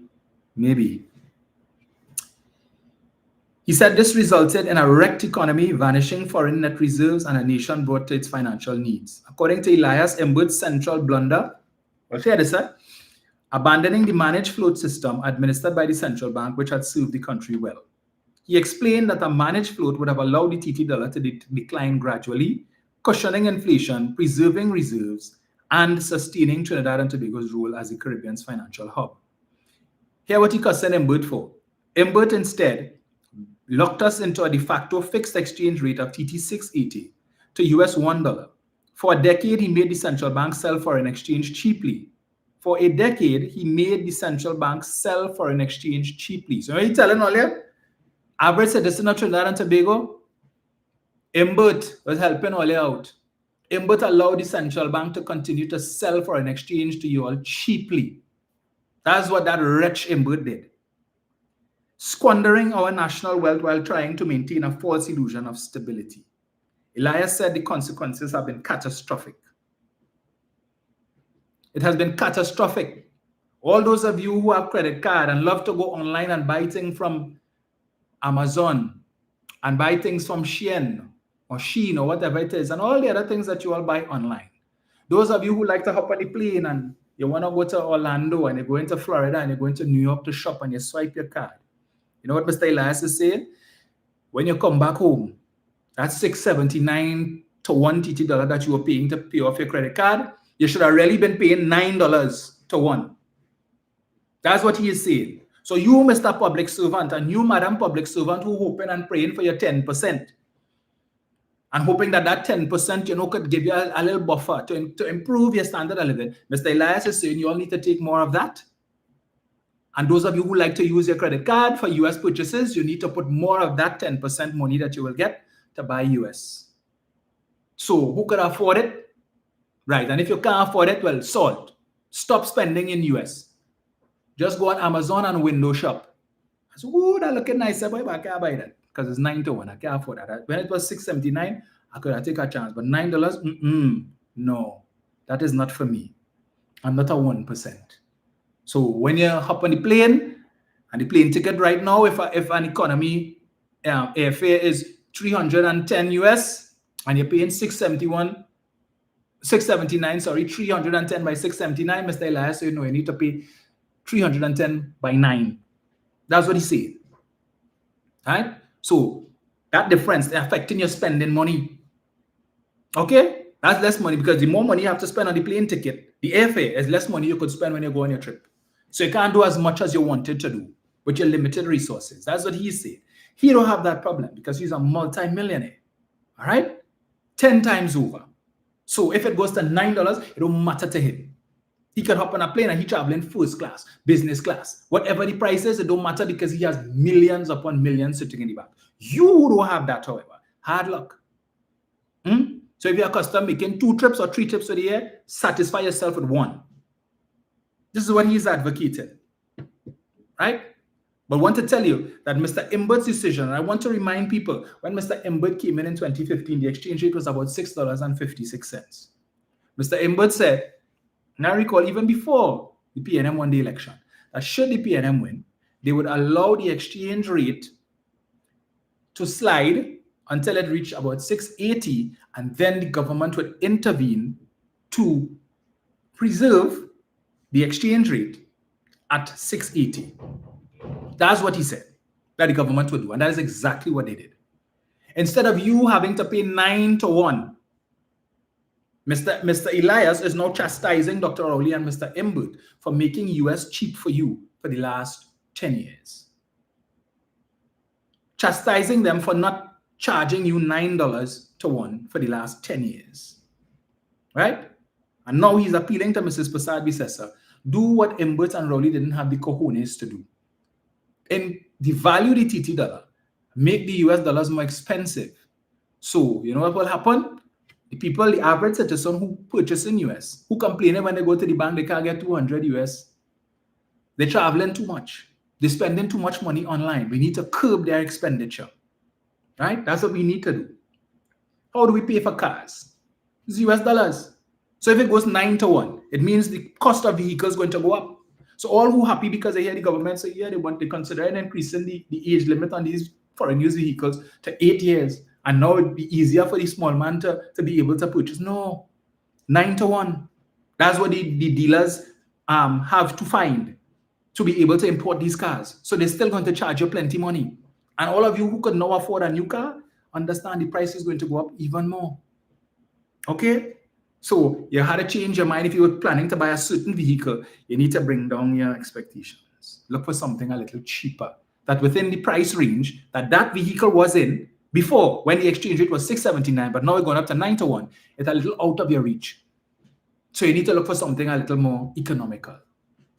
Mr. Elias don't have that problem and will never have that problem. All right? Because at his age, the amount of money he has, he could never finish spend that. So even if he tries. So if they devalue the TT dollar, it helps him. All right?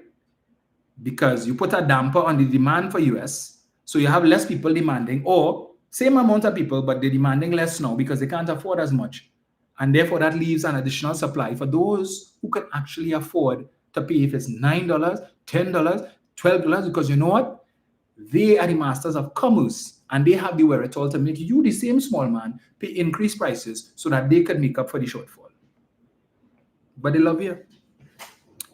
He continues, our reserves, once $11.45 billion in 2014, have now collapsed to perilous lows. Columnists, analysts such as Ralph Maraj and Dr. Terence Farrell and others have shown that once you deduct our ballooning foreign debt, our net reserves are today already effectively zero.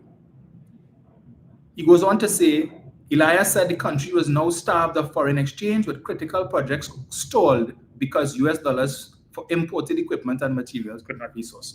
And therein lies the problem. Mr. Elias is a developer. And it seems Mr. Elias is having problems accessing US to pay for equipment and materials for some of his projects. Right? And it's a problem. There are too many people competing for the limited US. So we need to make it more expensive so only those of us who have could afford it, and those who can't, hard luck. Salt for a layer. Access what you could, the little that you now could. He said that for the first time since 1993, a thriving undocumented black market had emerged for the first time since 93. Really, Mr. Elias? Where have you been living for the anyway, much more? With the US dollar selling for as much as 9 for 1 US outside of the banking system. So if it is currently being sold for 9, Mr. Elias, logic will tell you, if it's $9 for one in the black market, no. And that is because the price in the official market is $6.79. Again, if the price goes up on the official market, then it will follow suit that it will also go up on the black market. The black market will always have customers. When they can't get it, regardless of what the price is in the official market, they will turn to the black market. This is Imbert's legacy: shortages, stagnation, and the rise of a shadow economy. I want to see if the government of Trinidad and Tobago is going to take Mr. Elias's recommendation, his suggestion, right? But prepare to see the food import bill go from $7 billion to about $12 billion. Prepare yourself for that. Because while you could change the exchange rate overnight, what you cannot do is to acquire the replacements for the things that we currently import overnight. All right? Have a lot of food items. Food items don't grow overnight unless it's Jack and the beanstalk. You throw it overnight and we get wet. And when you wake up in the morning, you have a tall beanstalk going up. It don't work so. So you don't go and plant crops and you water it and you go and sleep. And when you wake up in the morning, you have fields ready to harvest. It doesn't work that way. So a lot of things that we currently import, a lot of businesses will go out of business because those who are just struggling right now to just eke out a living and make ends meet. You will have a lot of people who will be unemployed because now that the overhead costs have gone up, those who love to engage in retail business, import stuff, sell it, make a profit, right? You import it, put a markup, sell it, make a profit, and then you import more stuff and you keep doing that. Those who are doing that, if it is it's going to cost them more, there's two things that happen. Either they will now only be able to afford to import less, which is going to have an effect on supply of certain goods in the country. And if they could afford to import as much as they want to, the prices are going to go up anyway. So when you go to I see booksellers complaining about the same thing too. They ain't getting US to be able to import the books. So what they have, what do you think they're going to do? Increase the prices. Parents bawling. Up until yesterday, I have people messaging me, parents reaching out to me. School opening tomorrow. Up to now, they have not purchased anything for the children. And I'm not telling tales out of school, you know. Let me just get this here. Where is it? I'm gonna call no names. All right? Call it no name. This is a message I received yesterday. All right? I'm not reading it. See it there. Good morning, Mr. Dominic Romain. I am a single mom who is struggling to send my daughter to school. She's going into standard 1, but I haven't gotten anything for her. I've also never needed help with sending her to school, but this year has been the toughest for me. Is there any way I could get some help? My number is so. Please get on to me via calls or WhatsApp. I would really appreciate it.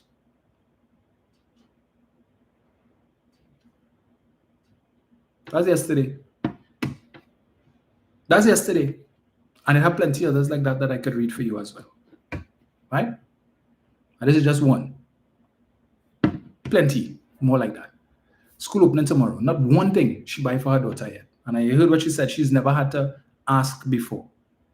But now she has to. So, Mr. Elias advocating 9-1. People like this young lady going to suffer. Right? All these people, you think Mr. Elias don't watch the news? You think he don't read newspapers? You think he's not on social media? He's not seeing the people struggling? Did Mr. Elias write a check? They say, well, let me assist.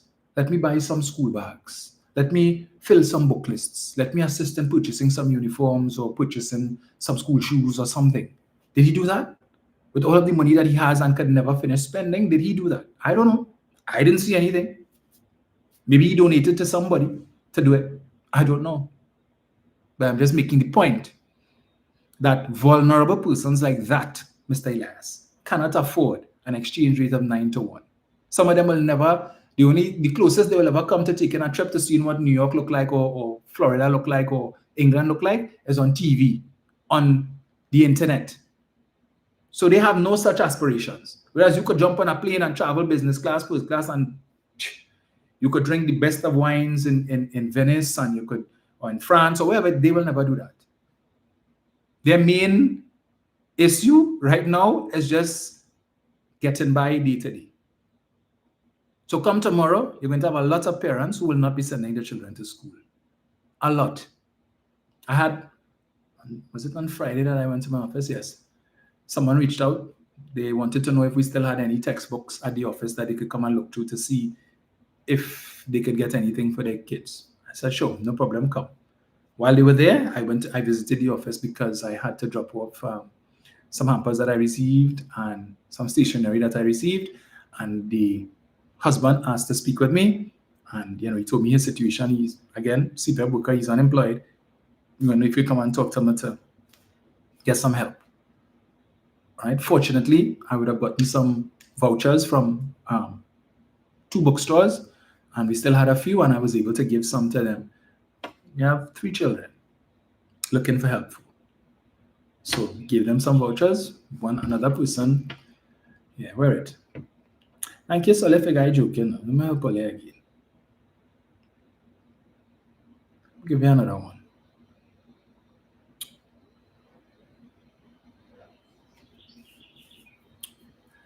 Good morning. This was September 5th, 10:31 a.m. Is there any way that you can assist me in getting my last son's uniform for school, please? I'm only getting it in Charons, however, I don't have the funds to do so. Any assistance would be greatly appreciated. Right? Again, fortunately, we had vouchers and we were able to assist, and she was able to purchase uniforms for her son.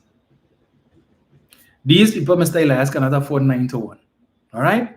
You and your family, you and your friends, you all can afford that. These people can't.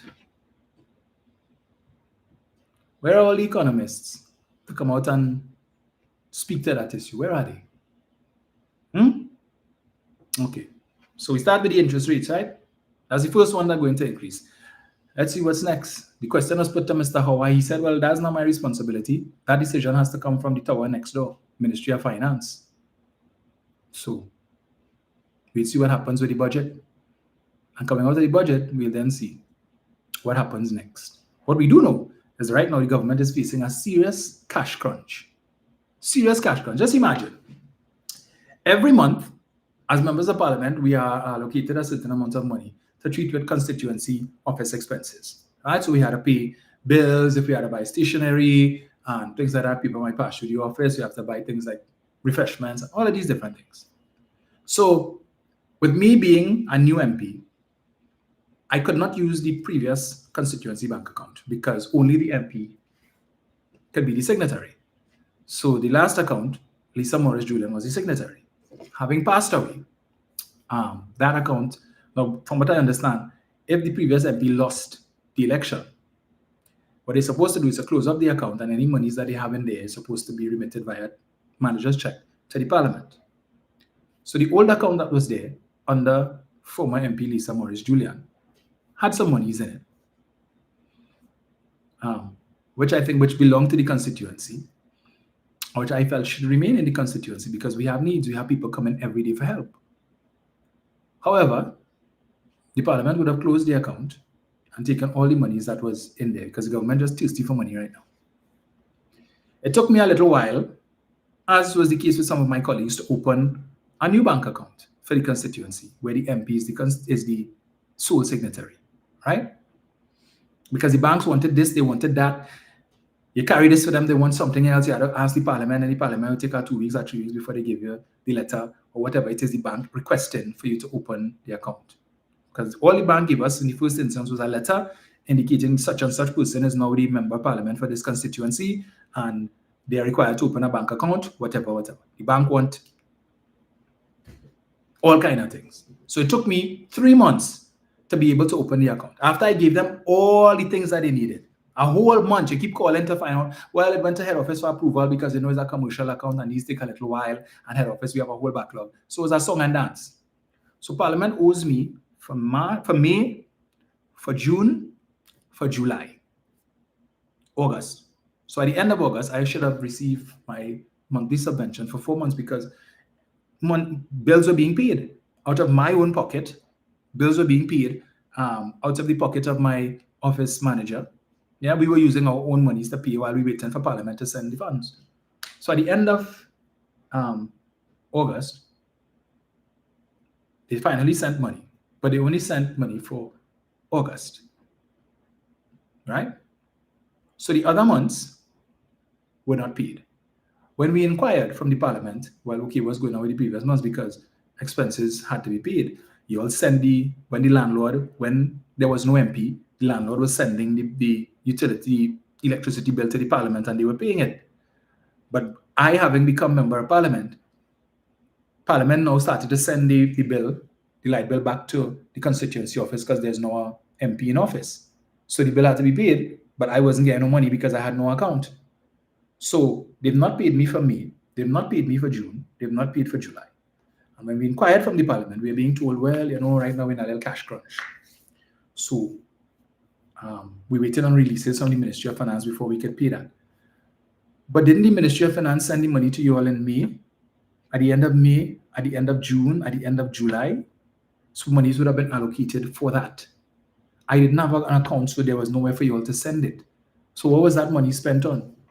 Because it should still be in your bank account because it didn't go to the intended destination, which was the MP's bank account. So any little way where they could find money now, they scrape in to see where they could get money from. They're desperate, right? So I already see where I'm going to be in a fight with the parliament now to get my money because there are needs. Things have to be paid for, all right? And people keep coming for assistance, coming for help, as the case may be. So they don't have money. So when Mr. Ember told you all they're broken, they sent out a letter to all state enterprises. We want to know how much money you all have in the kitty. Tell us how much money you have in your bank account. You know, monies that might have been sent to you all before, but you didn't spend on certain things and you have it in your account. We want to know. So we want to touch it.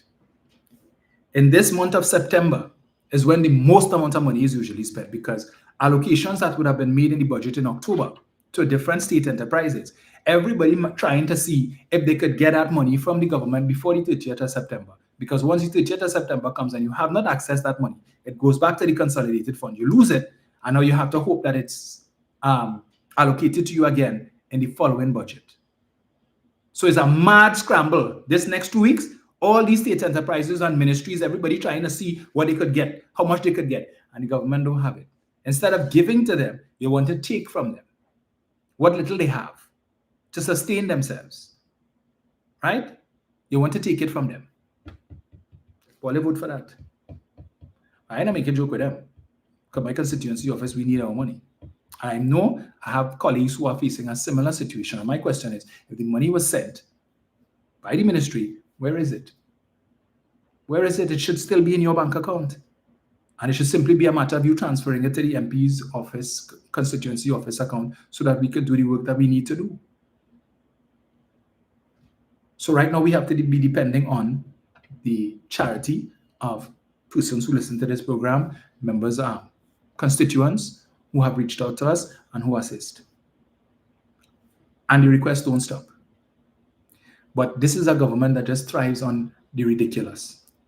Some of you may have seen a couple of days ago on the news a collaboration between the Tunapuna-Piako Regional Corporation, the Arima Racecourse, Royal Castle, because Royal Castle's head office is just out on the highway there, next to TCL's warehouse, and the Office of the Member of Parliament, as well as two of my councillors, Shakila Clark and Mr. Derek Legay, right? So TCL has something called nibs, which is a byproduct of the material that they use for cement.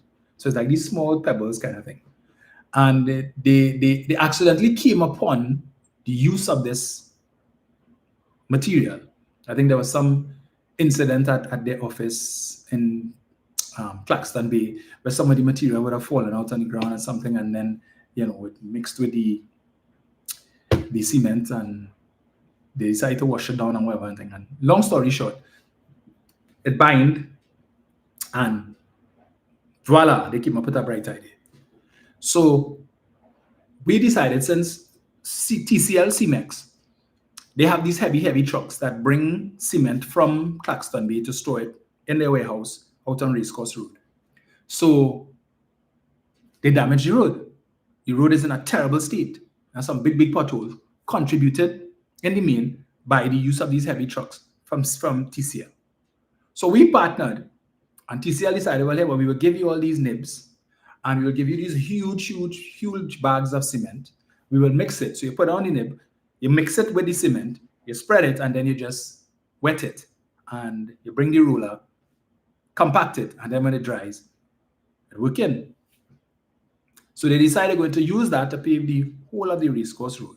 And all those potholes that we see there, the Tunapuna-Piako Corporation will provide the labor, TCL will provide the material, and I guess we probably get some monetary contribution from Arima Racecourse as well as Royal Castle, because they're benefiting from it as well. The Member of Parliament for St. Augustine, Khadija Amin, who Well, I'm not sure if she still lives there, but I know she has a pretty big house in that area, in the back there, right? Up until before she became Minister of Government, she was living there. I don't know if now that she's become a minister, she probably move out because you have a lot of CPEP and URP workers living in the back there. Maybe she don't want to run the risk of them coming in by her front door to ask for help. Maybe she is, maybe she isn't. I did a drive-through the other day and I saw her son was downstairs. So I don't know if she still lives there or what, but she maintains a home there. They contacted her for comment and she vexed. She's upset with the project because she wants to know, well, 10 years the PNM was in office, so why they couldn't do that before? We own TCL. We could tell TCL what to do. My understanding is that there were ongoing negotiations between TCL and the corporation and the council and so on for quite some time, and the former MP, and the thing has finally now come to fruition. We are not prepared to sit down on our hands and wait for the government to come and pave the road. It has to be done. And she needs to understand Malaba Mausika is under new dispensation. I have written to Julian John and I have asked her to come and do a tour of Malaba Mausika to see all of the projects that need to be done. Infrastructural projects like road paving and the repair of bridges and so on. You have certain roads where you have land slippages taking place. These are projects that were previously being worked on by the former MP. And it is up to me now to continue it. And people keep reaching out to me, tagging me and stuff on Facebook because they expect the MP to do the work that I was elected to do. I have not yet had a response from Ms. John. I'm going to write her again. And if I don't get a response, then I'll raise the question on the floor of the parliament. What's going on with these projects? But I notice she's touring all the UNC constituencies, but is yet to touch a PNM constituency. Well, a constituency with a PNM MP. The same people who were complaining all the time about geographical discrimination over the last 10 years apparently figure that there's only UNC constituencies in this country. What is the strategy? To make the PNM MPs look bad? I'm just asking because a lot of PNM people complain that in the last 10 years, PNM used to spend a lot of money in UNC constituencies. So she vexed because of that. It benefiting you, your family living in the back there. That is the main road that you all use for you to get home if you're still living there or whenever you visit. You should be very happy. But you know what? She is the Minister of Rural Development and Local Government. That is a minor road. So that falls under her. And for 4 months, she as the minister has done nothing to bring relief to the area. Nothing. That's you. That's on you. You live in there. So you have an extra impetus to fix, to do something. Even if you have to reach out to the corporation and assist the corporation, work with the corporation in accessing the material to be able to bring some level of relief. If you can't pave the whole road, pave the part where it is that you have the potholes now. Show that you care.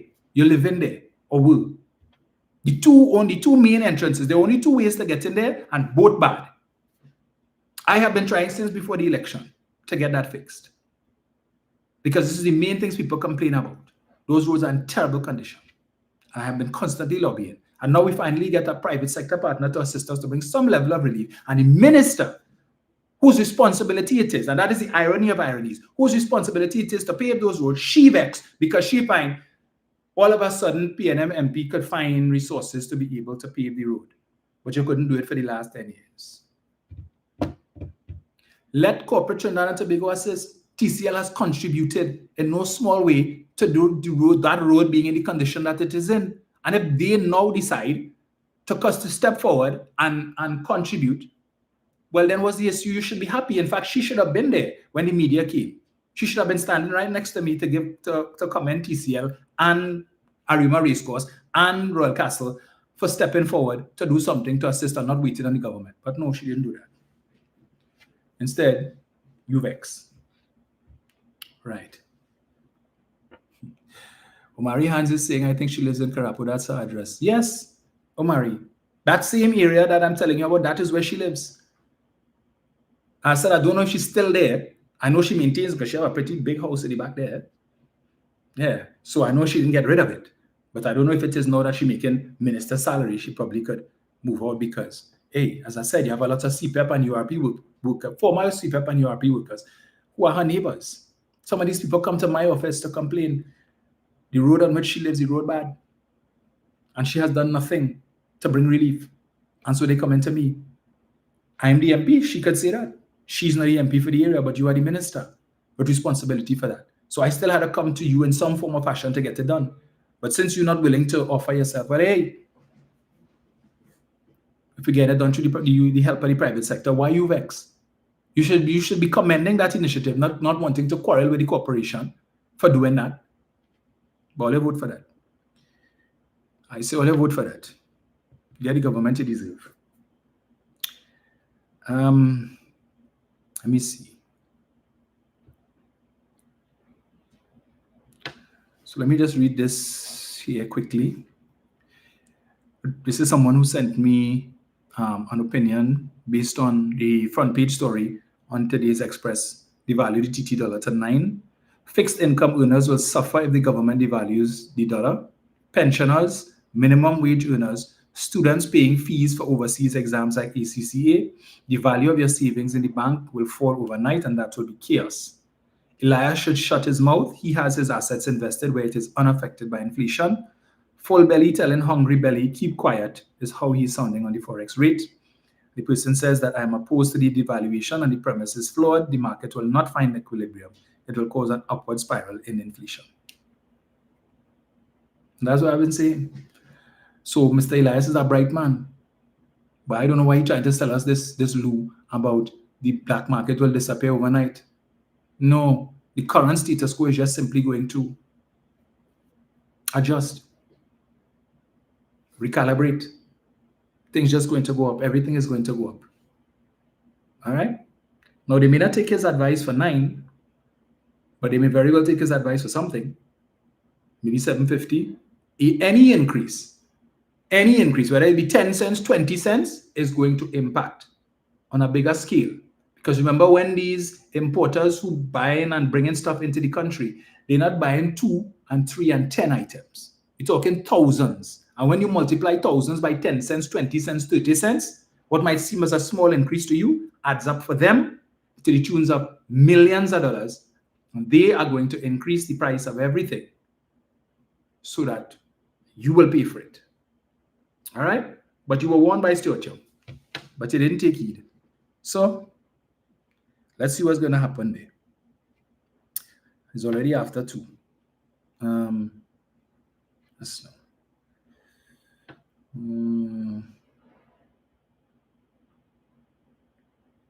Where is it? Right.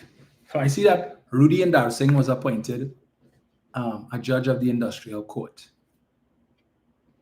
Former minister in the Ministry of Labor. Yeah, I think when Errol McLeod was Minister of Labor, 2010 to 2015, Mr. Ndarsingh was a junior minister there.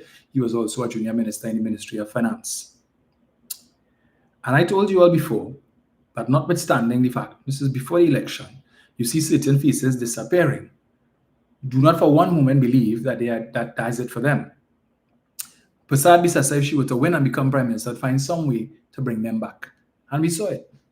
Ratiram, who should be nowhere involved in government in any way, form, or fashion, a man who is still supposed to be under police investigation with respect to human trafficking and prostitution, and other allegations of impropriety while he was on the board of PTSC 2010 to 2015, and certain claims, again, allegations, that is what they are, when he was the vice chairman of TSTT 2010 to 2015. With those investigations still hanging over his head, really and truly should not be anywhere near government. But he's the Minister of Agriculture. We had Anal Ram, who was fired from not one but 2 public utilities companies. They got rid of him as a member of parliament. Today he sits as the chairman of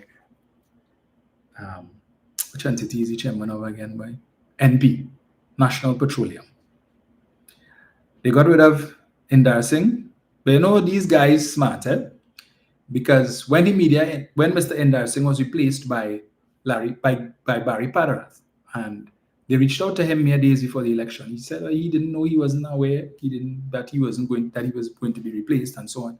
But he remains loyal and committed to the United National Congress.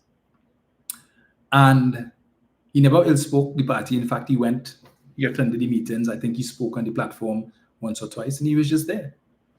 And notice the difference, eh? You had a lot of people in Couva South, who were upset with his replacement. But guess what? UNC supporters, they didn't say, well, they didn't pick Rudy. We ain't voted. Nah, we ain't want Barry, we not voting. Guess what? With all the vex, they went and voted for Padarado and put him in significant votes. But the PNM, nah, we ain't voting. We ain't like that candidate. That's not who we want. And we'll send a message to the party. We ain't voting. UNC or PNM could learn a thing or two from UNC supporters in this regard. Right? So they're happy. They're in government. They couldn't care. But the boy Rudy get rewarded for his allegiance. He didn't turn coat. He didn't go and cuss them out on social media and the like. He held his ground, and today he is now the latest member of the Industrial Court. Wired 868, an entity that you all may be familiar with,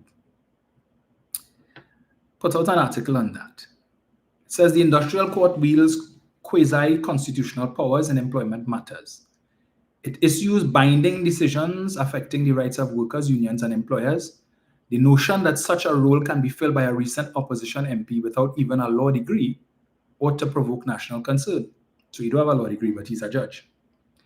Appointments to judicial office, particularly one as senior and constitutionally protected as the Industrial Court, must be based on merit, impartiality, and competence, not political allegiance or trade union seniority. Otherwise, we risk transforming the Industrial Court into a political retirement home rather than a neutral, rights-respecting, adjudicative body. Couldn't have said it better myself. The following letter to the editor, right? So it goes on to say, what does it say? The recent appointment of Rudranath Indar Singh, a former government minister, member of parliament, and active political figure, to the Industrial Court of Trinidad and Tobago demands urgent and critical scrutiny, not least because it raises serious questions about the independence, competence, and credibility of the judicial process in industrial relations. Let us be clear, this is not merely a political concern. It is a matter that strikes at the heart of constitutional governance and the rule of law.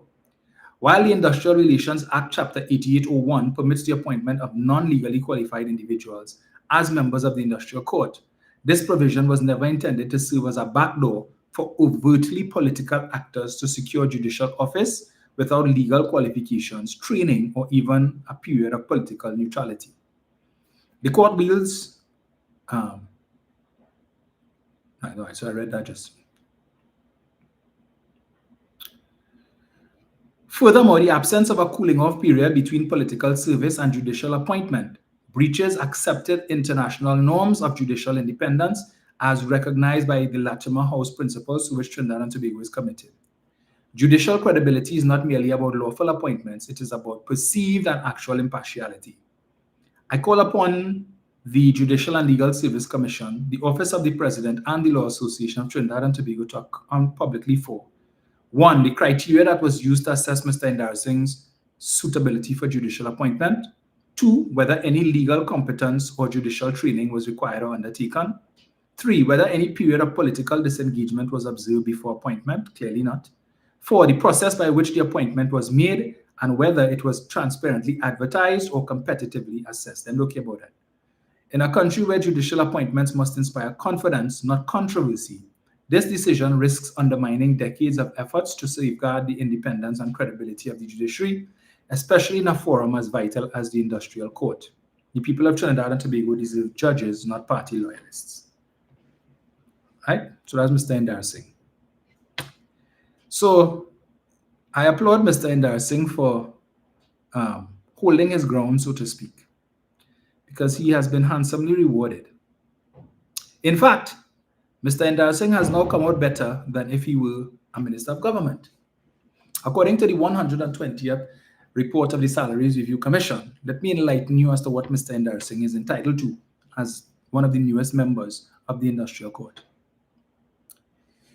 He is entitled to a salary of $38,802 per month, a maximum loan of $250,000 at an interest rate of 6% per annum payable over a period of 6 years to facilitate the purchase of either a new motor vehicle with full exemptions from motor vehicle tax and value-added tax. So the same facility of exemptions that is afforded members of parliament, to which Mr. Endarsing would have enjoyed for the last 15 years, he is now entitled to again, still. A used motor vehicle with full exemption from special motor vehicles tax and value-added tax. A loan to cover the cost of the motor vehicle insurance premium at a rate of interest of 6% per annum. A maximum loan of $20,000 a year at a rate of interest 6% per annum to effect repairs to his motor vehicle. A transportation allowance of $3,900 per month, add that to the $38,802. A service allowance of $5,050 per month, add that to the $38,802 and the $3,900 per month transportation allowance.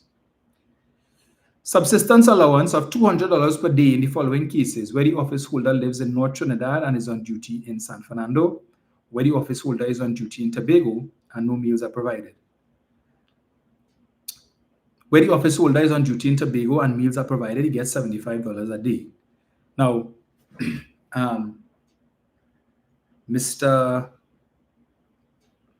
Now, I guess when this was done, the assumption was that the person would have been living in the north. Mr. Endarsing lives, from what I understand, in Deep South.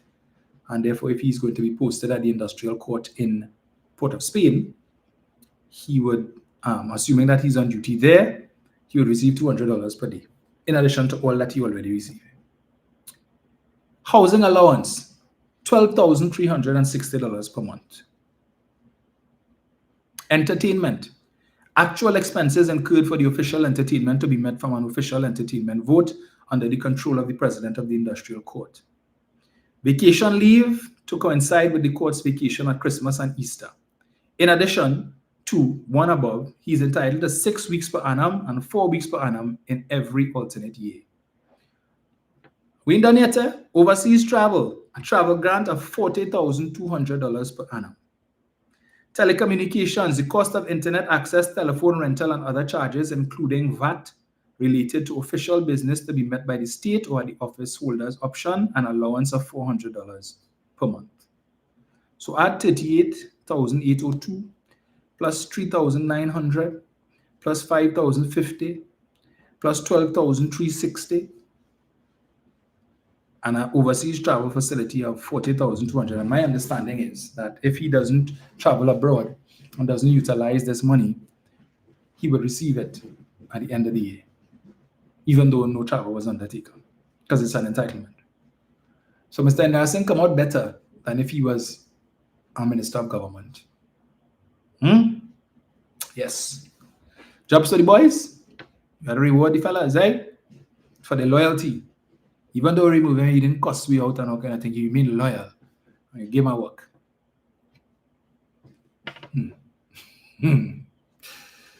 Ah, boy. I see here, Slick Money Group is saying, look out for more imps and lickers of the UNC to be made senior counsel any day as the law term starts. I wouldn't be surprised about that at all. Omari Hines is saying, the fact that Labre rejected Randall because he wasn't from there shows the PNM is indeed held to a higher standard than the UNC. I see somebody by the name of Fat Soul saying the PNM used to do the same thing he moves. Really? Fat Soul? Give me an example now of how the PNM used to do this. Give me an example. Just one of the worst that the PNM used to do. Look, we have National Enterprises Limited. Corporation Soul, which is the largest shareholder.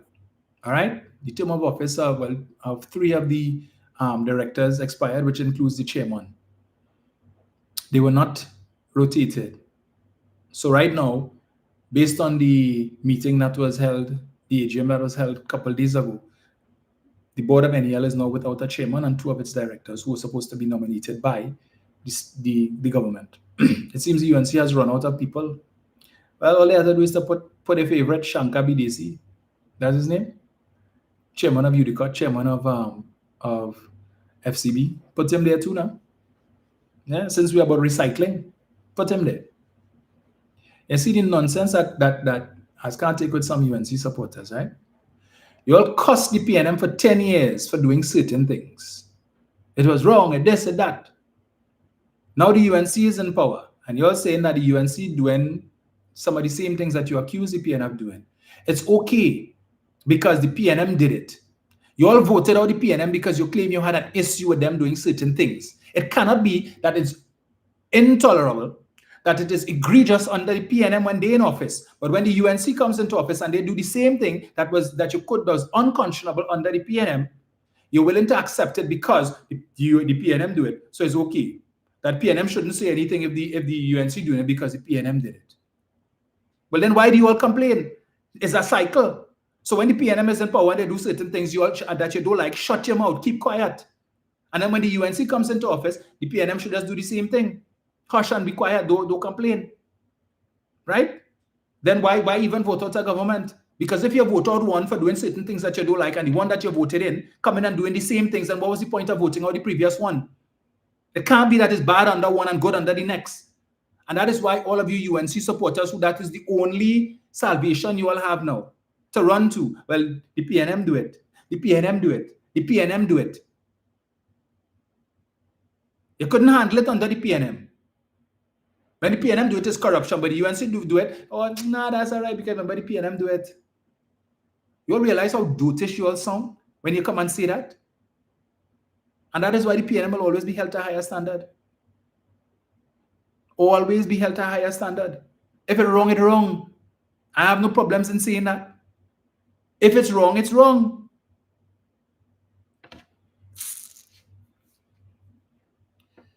Live good, we. Miriam Castellano is saying there must be a way to reduce government stake in state enterprises and still maintain its national ownership status. Right. So you have GW Singer saying, you're surely correct, PNM got voted out and is now politically dead. The PNM got voted out because of a disgruntled, and I keep telling you all this, Mr. GW Singh, that you all just not understanding. PNM people were upset with the PNM and they did not vote. If the PNM people used to operate like UNC sycophants and say, well, all right, we're going and vote. Well, we vex about the 10%. We vex because Rowley take up a raise. We vex because we didn't like how Stewart become prime minister. But we're still going and vote anyway. And we're not going to register to the party that we're upset about these things. If they had taken that approach, Mr. Singh, your party would have been in its third term in opposition. Third term. The 9 seats that the PNM lost, that they went into the election with, the 9, they lost by a total of 15,080 votes, sir. So that even though almost 100,000 people who voted for the PNM in 2020 did not come out and vote for them in 2025, we did not need all 100,000.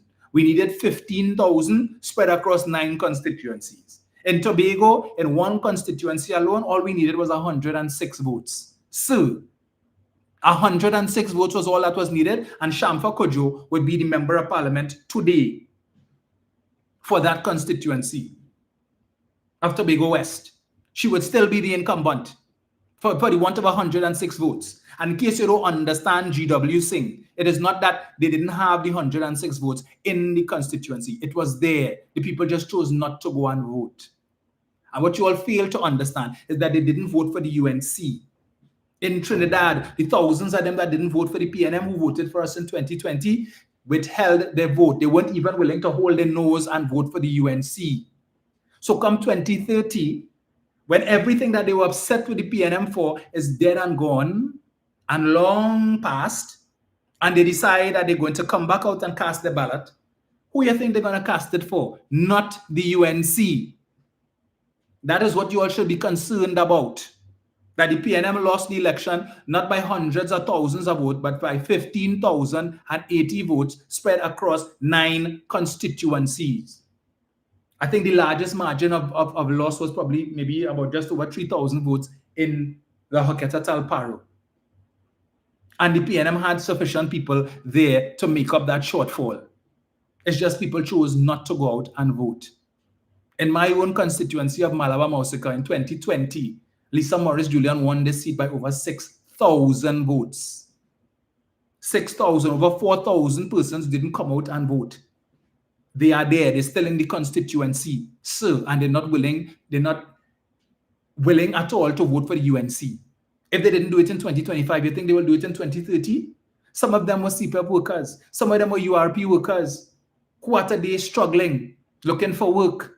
You think they will forget that come 2030, Mr. Singh? All will be forgiven?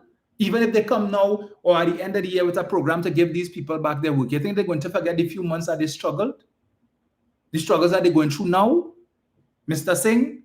And when you all want to come and talk nonsense about all the PNM get voted out and the PNM dead, just remember, the PNM didn't put these people on the breadline. Because up until April 28th, when the PNM was still in office, these people had a job. They may not have been making a lot of money, but they had a job. They were able to put food on the table, pay some bills. Those households were both mother and father, husband and wife, both working CPAP and URP, both of them out of work now and looking for work. But you all don't care about them and only want to talk a certain nonsense. Was that don't use PNM supporters didn't come on? Are you an idiot? You had to be a special kind of dotish. Did you not hear? The PNM's vote count from 2020 to 2025 was 102,000 people. 102,000 people who voted for the PNM in 2020 did not vote for them in 2025. The UNC vote count between 2020 and 2025 didn't go up by 102,000. You know what that means, Mr. Singh? Let me help you to understand that the 102,000 people did not vote for the UNC. So if 102,000 people did not vote for the PNM in 2025, who voted for them in 2020, where did those votes go? The UNC didn't get it. The NTA didn't get it. Patriotic Front didn't get it. So where did those votes go? You clown. The people did not vote. They stayed home because they were upset with the PNM. But some of these people are diehard, hardcore PNM.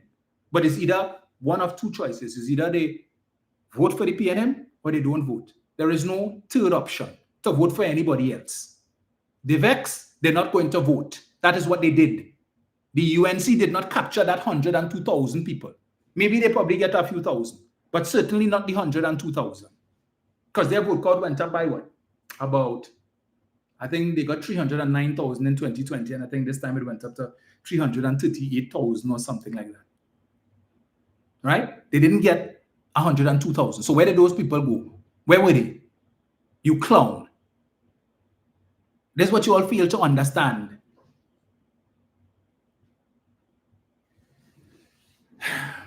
You know, so right, HVAC daily. During COVID-19, they were not sent home. Government still continued to pay them even though they weren't working. Any nonsense you're talking about. So the people on the breadline from CPAP and URP is because of what? Not PNM money, Bob. What bubble? What is the PNM bubble? What bubble are you talking about? The UNC said they shut down CPAP and shut down URP. Why? They shut down CPAP because they claim Paris attempted to extend the contracts from 2026 when they were due to expire to 2029. Why was that done? For the very same reason, to protect these workers from the UNC, to protect them from coming in and firing all these people and bringing in their own people because they perceived that the majority of CPAP contractors were PNM and they needed to reward their supporters, which is why your political leader, Mr. Singh, is on record as having said on more than one occasion that the UNC people upset with her. UNC supporters upset with her and her government because they were expecting that she would come in and get rid of all the PNM contractors and hire UNC contractors. And now that that didn't happen and they shut down the program altogether, they vex. She said that. It has nothing to do with no PNM money bubble. What's the bubble? Other than they say that Faris extended the contracts illegally. What money bubble are you talking about? Was Faris accused of stealing any money? Was he? No. What was the reason for shutting down URP? Because Kamala said the PNM was turning the whole country into a nation of grass cutters. CPAP cutting grass, URP cutting grass, the corporation cutting grass, this one cutting grass, that one cutting grass. And that they have to restructure the program to be able to make it a little more viable, to teach people skills and all of these different things. That is what they said. Then we heard the CPAP and URP program was making the corporation workers lazy because CPAP and URP was doing the work that the corporation workers are supposed to be doing. And therefore, the corporation workers had no work to do, and that's why they come into work 8 o'clock and by 9 o'clock they're gone. So they're lazy. That's what they keep changing, moving the goalpost. The PNM attempted to protect these 11,000 workers from the UNC because they know what they did in 2010 when they came in, fired 527 URP workers because they said they were PNM. And what happened? Those workers came together, filed a class action suit, sued the state, and it was the PNM administration in 2018 that had to find $22 million to pay these workers as per the instructions of the court. Because the UNC fired them, the People's Partnership fired them wrongly, based on discrimination. So come on. Anyway, they're unreal nonsense, yes. They're unreal foolishness. Why are you all up in PNM business? Focus on the UNC. Instead of coming here to attack PNM and say PNM this and PNM that, come here and tell us what your government has done for this country of value in the last 4 months. Tell us that. Come and tell us that. Instead of coming here to sing us on with the PNM and the PNM do this and the PNM do that. The PNM is no longer in office. The PNM was voted out of office. Your party is now in power. Tell us what your party has done in the last 4 months to benefit the citizens. We could tell you what they have done that has not benefited the citizens. Over 40,000 persons have lost their jobs. That we know, right? We know that the promises they made to pay the 10% to public servants has not been done. That we know.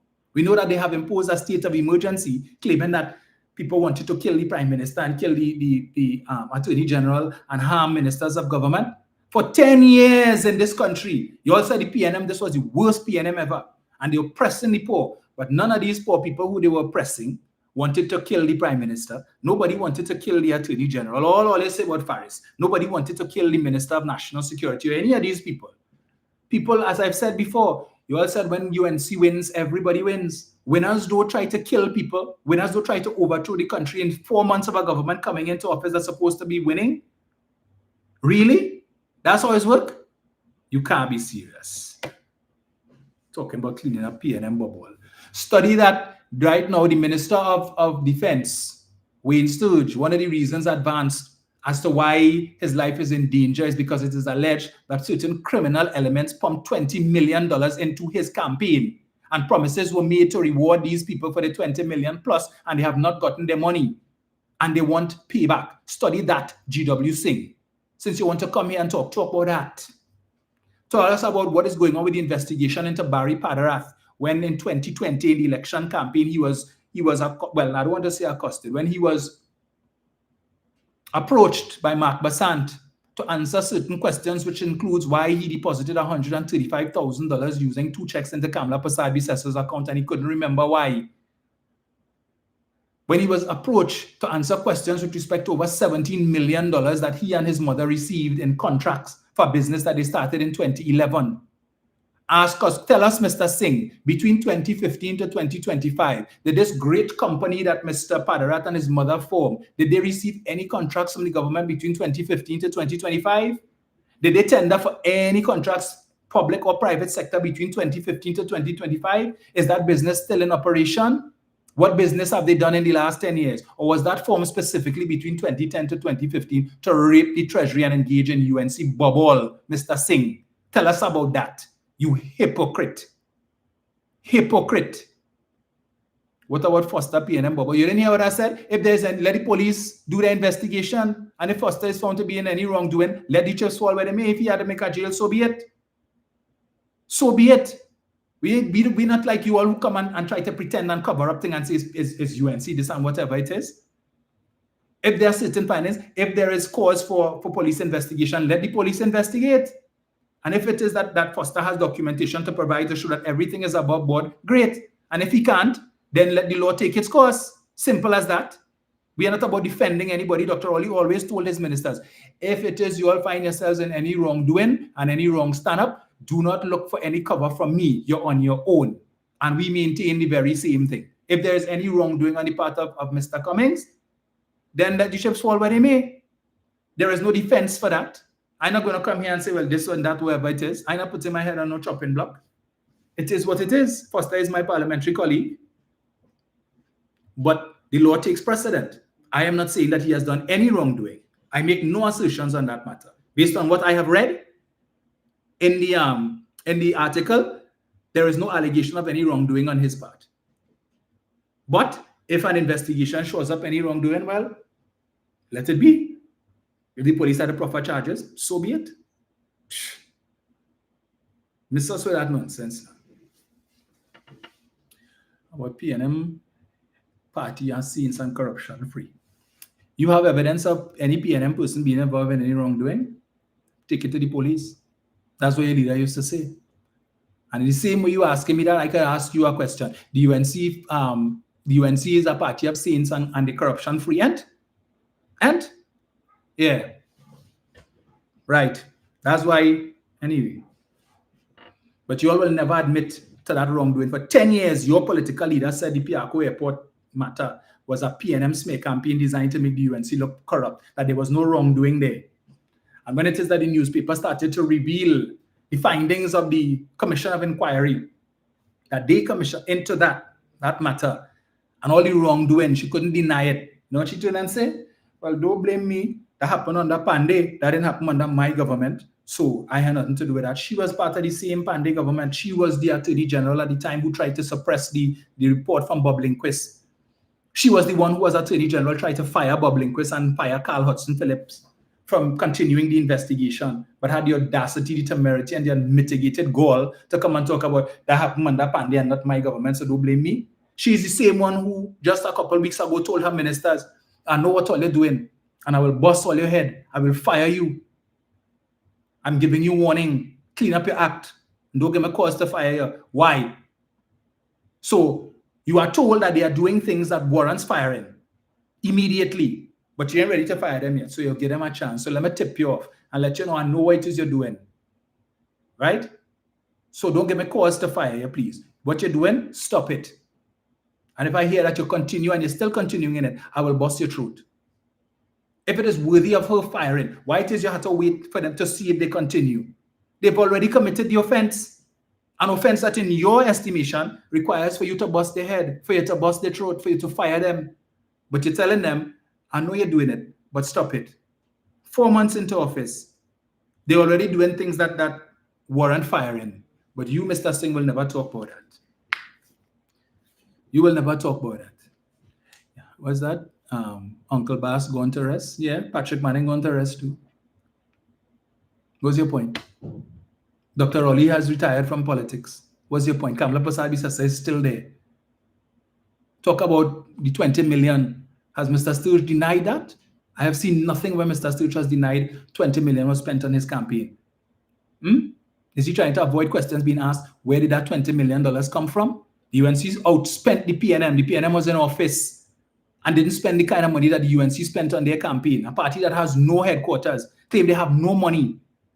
No money, was taking money from councillors, a percentage of councillors' salary, a percentage of MP salary, and all of that to be able to pay the bills, but was able to find millions and tens of millions of dollars to run an election campaign, outspend the ruling party, and you have no concerns about where that money came from and how it is going to be repaid, but coming here to talk rubbish about PNM bubble and PNM thief, or let's say Balize House, where they take how much, 200 million and 300 million, all kind of figures. Take a drive to Tranquility Street today now, Mr. Singh, and you will see that the companion building to Balize House is still unfinished. Unfinished. Because further monies have to be raised. If the government had taken taxpayers' money and thief money, Balize House companion building would have been completed a long time ago. It remains unfinished. All of a sudden, let's stop talking about that. But let's tell us, Imbo thief $2.6 billion, and the Auditor General say, well, Larry Hawaii has been the central bank governor for over 2 months.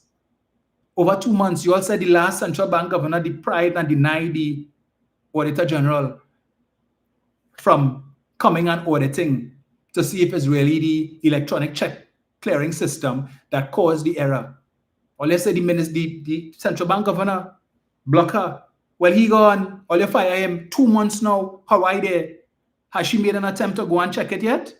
Is Mr. Hawaii also blocking her from coming to do it? Why 2 months later we still haven't had an answer as to whether or not 2.6 billion was stolen or if it was really an issue with the electronic check clearing system. All of a sudden, you UNC sycophants stop talking about that 2.6 billion because all they have no excuses to hide behind anymore. You can't come and say, well, the reason why is because the central bank governor blocking for the minister and is that the government doing this and the government. Your party is in office for 4 months now. They have not been able to present one piece of paper. Not one piece of paper to say, look, we told you all the thief 2.6 billion and look at here. Not one piece of paper. 4 months. Now, we're in month 5. Nothing, not one shred of evidence have you all been able to present. All the allegations all they make. This very same central bank governor that you all hired come and say that your leader is a damn blasted liar, that there was no Forex cartel. And rather than defend her position, what she do? She tell the media, well, let's talk to Tanku. Don't ask me nothing about that. Yes, I said it, but talk to Tanku. Let him tell you. Because she take chain up from Tanku. Where is the report that she promised 4 months now that would prove that there was a foreign exchange cartel, and she would tell the nation all who was receiving and how the last administration was engaged in all kind of wrongdoing?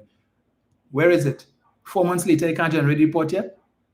No comment from her with respect to her own central bank governor who she hired? The very thing you all said, Mr. Hale was being insubordinate because the Prime Minister asked them for a list of all the companies who receive in foreign exchange. 2 months now, how she didn't get it yet?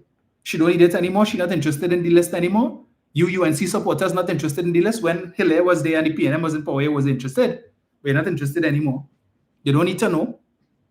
The same way you all were cussing Rowley and cussing Imbut. Why it is you're not breathing down the neck of Prasad Bisesa and Dave Tanku to get the list? Because it was convenient then. Hypocrites. Anyway.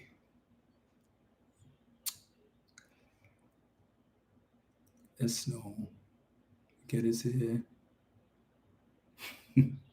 Now you switch to asking me whose PNM am I in 2030? Well, you see, when they can't defend their foolish positions, they're trying to shift the goalposts. There is only one PNM. All right? Penelope Beckles Robinson is the political leader of the People's National Movement. Okay? That is who I recognize as the political leader of the People's National Movement. What else you want to know? Whoever is the political leader come 2030 is who I under. And if that is Penelope Beckles, then so be it. That is who I am under. That is my political leader. Until such time as that changes, that is who I recognize and who I acknowledge. What you should be studying is if today or tomorrow anything happens to Kamla Prasad Bisesa, who are you supporting? Padarat? Munilal? Jerlin? Who are you supporting? Mr. Singh?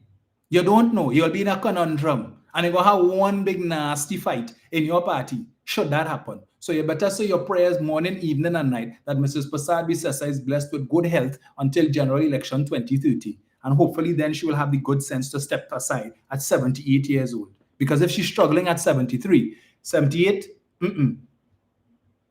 she definitely can't make. All right? Nonsense. HVAC Daily is saying a budget that's going to be based on borrowing billions with no way of paying it back is on the agenda. Absolutely. They have no plan. Up to now, every time you ask the Minister of Homeland Security, so what's the crime plan? He can't reveal. You can't reveal nothing. None of them can reveal. Tanku can't reveal nothing with respect to how they're managing the economy. He can't reveal anything with respect to the crime plan. The only crime plan they've rolled out so far, state of emergency. And boasting. Murders are down here today because of the state of emergency. Also, you all didn't do anything else? Nothing else? Nothing. So when the state of emergency is lifted, what are we going to do? What next? So we have the Minister of Homeland Security, Johnny Bravo, saying that, they're going to be bringing back certain major players from before to assist in the crime fight. And it was suggested that one of those persons might be Gary Griffith, who Mr. Philip Alexander, who happens to be a government minister, receiving over $70,000 a month to be on Facebook 2, 3, 4 times a day on TikTok cussing the PNM, seeming to forget that as a minister of government, he has a responsibility to all citizens regardless of political affiliation, but only bad talking the PNM and praising Kamla morning, noon, and night. That's all he doing, right? He is upset at the suggestion that Gary Griffith could now be a part of this administration, this ever-growing administration. So he takes to social media to challenge and cuss out Gary. So if Kamala decides to bring back Gary, what are you going to do? Eat humble pie? Or you're afraid that she might remove you as a senator and bring in Gary? Because he will probably have more value than you. All the talk Philip had, Philip will fix it. He had all the solutions to every single problem facing this country before he became a minister. Now all of a sudden, you ain't hearing him talking about the solutions to all the problems anymore. Where your book of solutions, Philip? All the things, you were the brightest man in the country. Put you as prime minister and Trinidad will become a veritable utopia. Now up to today, you can't talk nothing. No ideas. Come into government and realize that all the things that you were saying before and figure it was so easy to implement. I saw a post where somebody asked him, said that they reached out to him seeking help to get a HTC home, and he told them he can't do nothing. And that he received instructions from the minister of his line minister, David Lee, do not interfere or try to get involved in that. So all he could do is to send the request to the permanent secretary, but he can't do nothing else. So it seems Philip will fix it has now become Philip's hands are tied. That's all. Can't do nothing else. Waste of time. I saw a post yesterday, I think it was on News Source page, where it is alleged his son went to the cricket the other night and in Brian Lara Stadium. And on their way back out, well, the traffic and so on. So apparently police officers were, allegedly, was reported, there were 5 cars in a convoy, which was being escorted by the police through the traffic. And my boy allegedly decided to join the convoy. And he and a couple other cars that were doing the same thing, tailgating the convoy, were pulled aside by the police, right? And as they're about to get a ticket, my boy sought to make and to announce to the police that his father is Philip Edward Alexander, minister in the Ministry of Housing.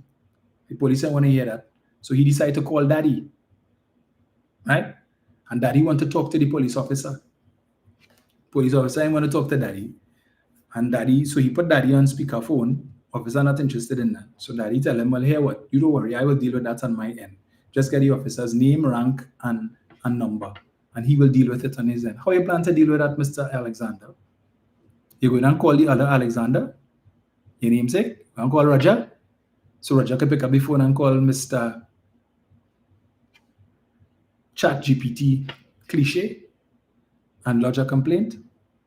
And so they could remove the ticket. That we're going to do. So we flexing muscles now because you're named minister, so you figure you have authority and you could tell the police what to do. Your son was in the wrong. If in fact that happened, he committed a traffic offense and received a fixed penalty notice for committing the traffic offense, go and pay a ticket. But no, you want to lean on daddy position. My daddy is a minister. And my daddy could call shot. Really? That is thing to warrant firing. And if it is that there is truth in that, and we would know because Mr. Alexander is one to respond to things immediately.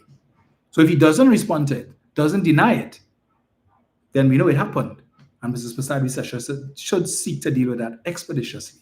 Because any member of our government who's trying to pimp their position as a minister to influence the course of justice should be fired immediately. Cannot be trusted. So, I say I agree, let him pay the ticket. Pay it, you were in the wrong. So if Philip wants to come and play man now, Philip will fix it. Yeah, well, daddy will fix it. He said, don't worry, I will handle that on my end. What is your end? What does your end mean?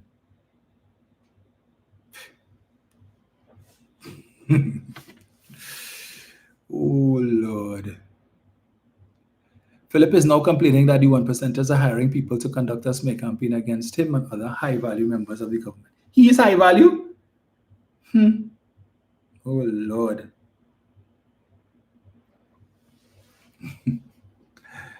Julia Matthews says Philip Booker Solutions was written on ice, it melted away. I agree with you. I don't know what high-value he is. This is the same man who told Penny Beckles that he feels grossly underutilized. Grossly underutilized. But yet still receiving 70,000 plus a month for being grossly underutilized because Mrs. Prasad Bisasa just wanted to give him a position to hush his mouth and not attack her. To say, well, he do this and he do that to help him get in office and then reward him. Meanwhile, where's Jayanti Lakshmi? Where is she? Well, we'll probably see her get a position just now. She might have been a better person to put on the industrial court than Rudy endorsing. At least she have a legal background. Yeah. Judy Small is saying what UNC supporters be doing in PNM business like they didn't have anything to do. Go and manage the business of the people who voted for scrap.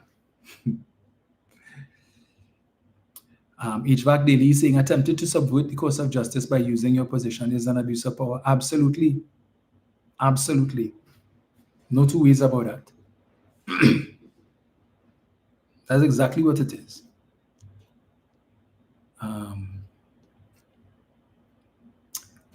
But we wait to see what is they're supposed to be bringing the standing ground legislation. They said in September. Our parliamentary recess ended on Friday, so as of Monday, but we don't have any. We've not been advised of any sittings so far for this week. Let's see.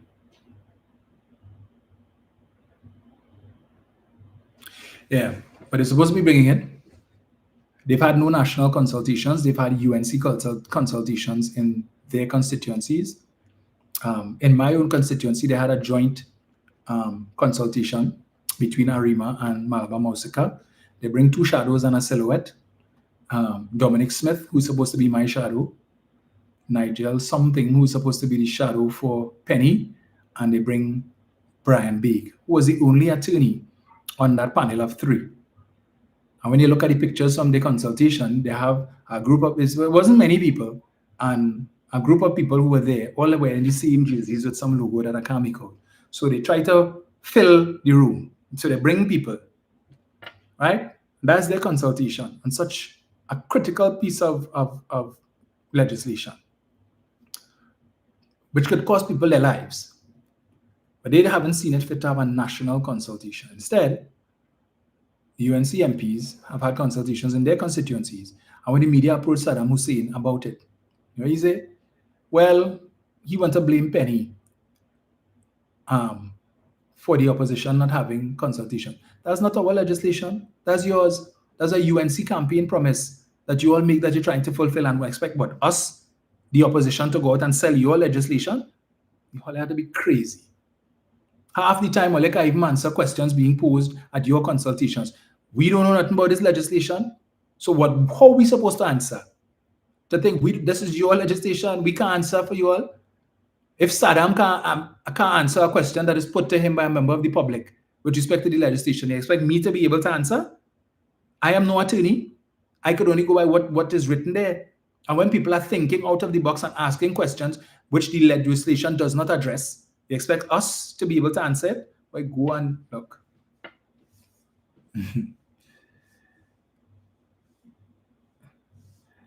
So then I'm saying they are drinking in oil and music at Freebird Fete last Sunday. Oh gosh. Jimmy is asking, what about the accident on the Bethlehem Highway involving Anna Roberts that gone quiet? Someone died in that accident. Correct. Correct. There was a lot of speculation regarding that incident. But I don't expect to get any feedback from the police, because as the commissioner, the newly minted commissioner of police has said, based on public concern, that almost 2 months after the state of emergency was implemented, and a number of persons who are currently incarcerated were moved from the maximum security prisons to Stobles Bay and Tetron Barracks, having been told that these persons were involved and were part of this plot to overthrow the government and to harm senior public officials. To date, not one of these persons has been charged with anything. And the commissioner of police says he and his organization will not be rushed with respect to investigations. No rush. There will be no rush to arrest anybody, right? But we're only detaining people. No charge, no arrest, nothing.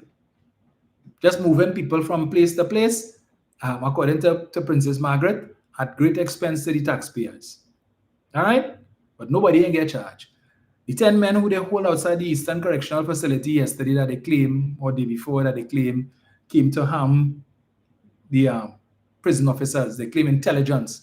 Well, if you have intelligence that they came to harm Charges should have been proffered since yesterday. But nothing going to happen. 10 men, 1 gun, and a stolen car. At best, they might charge them for being in possession of an illegal firearm and being in possession of a stolen vehicle. But where is the evidence? This intelligence seems more artificial than real. So I am not surprised. So it makes no sense to ask the commissioner what's the status of the investigation, because you probably say the same thing. Then they're taking the time. No rush. Just like prison years now, since 2014, you're investigating 2 attorneys accused of cutting and pasting witness statements. Fraudulent witness statements to deprive the state of millions of dollars. Prisoners claiming that they suffered injuries that they never suffered. Prisoners claiming beatings that never took place. Right? And all because you are accused of using testimony that were given by other prisoners who actually suffered these beatings and were able to win monies. They say, well, if we use the same claim, since these guys were able to win money, we will use the same witness statements and get others to win money. And of course, the lawyers get a piece of the pie. You had the master of the court and the DPP both saying, based on the information they saw before them, that a case could be made out against these 2 attorneys that is in fact what they were doing. All right? Defrauding the state of millions of dollars through false witness statements. 2 attorneys who were aligned with the United National Congress. 11 years later, we're still investigating. Neither of these 2 attorneys, Mr. Debidin and Mr. Ramdeen, are yet to be charged. Since 2014, the senior officer in charge, ASP Dinoon, said that they had all but wrapped up the investigation and all was left for them to question these 2 attorneys. 11 years now, they can't question them yet. Gary said he was closing all the gates before the general election of 2020, but like he forget that gate. Right? He forget to close that gate. 2020, the man who is now the Minister of Public Utilities stands accused of misbehavior. Right? Misbehavior. Trying to hide money, ill-gotten gains in the bank account of his mother, and hide this money in her life insurance policy and so on. Millions received in contracts. Oftentimes, these contracts were won by his and his mother's company, and their bids were higher than everybody else. They were able to secure contracts ahead of companies that have been established for years and are accustomed doing work for the state and these things. They were able to get that. 5 years now, we're investigating. No conclusion. None. So I wouldn't hold my breath. PNM is politically dead and the UNC in power. PNM vision gone to 2099. By GW saying, if you are the poster boy for delusional. Poster boy for delusional. In 2010, when they came in, they were riding the wave. They win a majority of seats. They wasted no time in calling the local government election. It's been 4 months. What are they waiting on? Why didn't call it? Why they don't call it? You know why? Because the population fed up with them already. Even some of their own supporters, this own and let's call them again, these social media activists. All of them doing videos now and cussing the government, complaining they work so hard and they do this and they talk for the government and they ain't get nothing and they find that they should have get and all of that. They too fed up. I find I ain't only talking about when UNC, when everybody wins anymore. Yellow is still the code. Yeah, the code for unemployment, the code for hardship, the code for lost work, the code for not being able to send your children to school. That's what yellow is the code for. Yellow is the code for rewarding the big boys, all who get in state board work, who get in big position. That's what yellow is the code for. All who sitting in government, this bloated government, the largest in the country's history, right? All of them who eating our food, making no contribution, they're going to work when they feel like it. And the few days that they go to work, if it have an opportunity for them to take a photo up, that's all they're doing. They sit down in our office and on their phone and only on WhatsApp, going through Facebook, on Instagram. They had time to do live and cuss PNM people. That's what they're getting paid to do, because they have no work to do, none, unnecessary, but costing taxpayers over $70,000 a month for doing nothing. Precious little, nothing at all. How many people, how many CPF workers Philip Alexander's salary could pay? Let me tell you, about 35 CPF workers. A CPF gang has 30 people, my understanding, right? 30 people. Philip Alexander's salary for the month for doing nothing could pay a whole CPF gang and some. David Naked, who does nothing basically as a parliamentary secretary in the Ministry of Sport. You hardly see him anyway. He's not even there for the photo ops. Anil Roberts, one of 3 ministers in the Ministry of Housing, again, just like Philip Alexander, has no work to do. You don't see them anyway. You're only seeing Philip everywhere. Anything it have for a photo op, he in funeral, he in this, he in that, he book drive, wherever. They go out on the field. Some minister decide he going out on the field to do something, and he decide he going to. Hey, wait for me. I come in. And he going to, because he had nothing to do in the office. Nothing productive. But his salary, right, could pay 35 CPF workers for the month. Add Roberts and Naked. That's over 100 CPF workers. 105 CPF workers could be paid for the month with the salaries that these 3 men who have nothing to do on a daily basis is getting. Right? I would prefer 105 as opposed to 3. Okay, Mr. Singh? So these are the statistics that we will be bringing to the fore to remind the people of the mistake that they made. So when you want to talk about the PNM dead and the PNM dead, really? And you're still up to now can't tell me one good thing your government do in 4 months. They hit the ground running. One thing they do to benefit this country in 4 months. Tell me now. I remind you, the Property Tax Act has not been repealed. All Kamla tell all payments are suspended, so you're going back in moratorium. But the Property Tax Act is still law. So at any point in time, they could just come and say the suspension is lifted, the moratorium is lifted, property tax are back on. 2010, they promised we would repeal the Property Tax Act, did absolutely nothing to repeal it, which is why the PNM was able to come in and implement the tax. They come back and they tell you repeal again. No repeal. Mr. Singh, just drawing that to your attention. The demerit point system was not repealed. All right? They would have suspended a number of the infractions to which demerit points qualified, and they kept 6. But while you all were complaining about the demerit points and everything and whatever, now you have more roadblocks. Same UNC supporters complaining more roadblocks now than under the PNM. It wasn't the PNM Minister of National Security who rewarded 5 police officers for writing almost 5,000 tickets. PNM didn't do that. It was your UNC government that so loved people. I was telling the country about how wicked the PNM is and using the issuance of tickets to raise revenue. But your government, of which you support, just rewarded 5 police officers for writing almost 5,000 tickets in the space of 6 months. 5, they rewarded them for, according to you all, oppressing the people. And now they're setting up more roadblocks and writing more tickets. Continue to oppress the people. But the PNM was wicked. The PNM was bad. The PNM was using issuance of tickets to provide, according to you all, to raise revenue. The UNC ain't doing that. Folks, it is 3:15. Has a good thing I had to leave at 2. Every week I'll have me getting cuss. I feel I had to start back doing my live during the week, so I wouldn't have so many things to talk about on Saturday.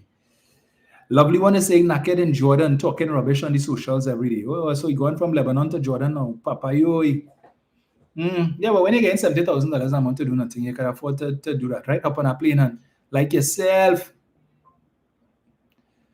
Patricia McKenzie saying Philip Alexander is getting on like Tim Goop, whose son planners are old man by a doubles vendor, and months later understand the man passed away.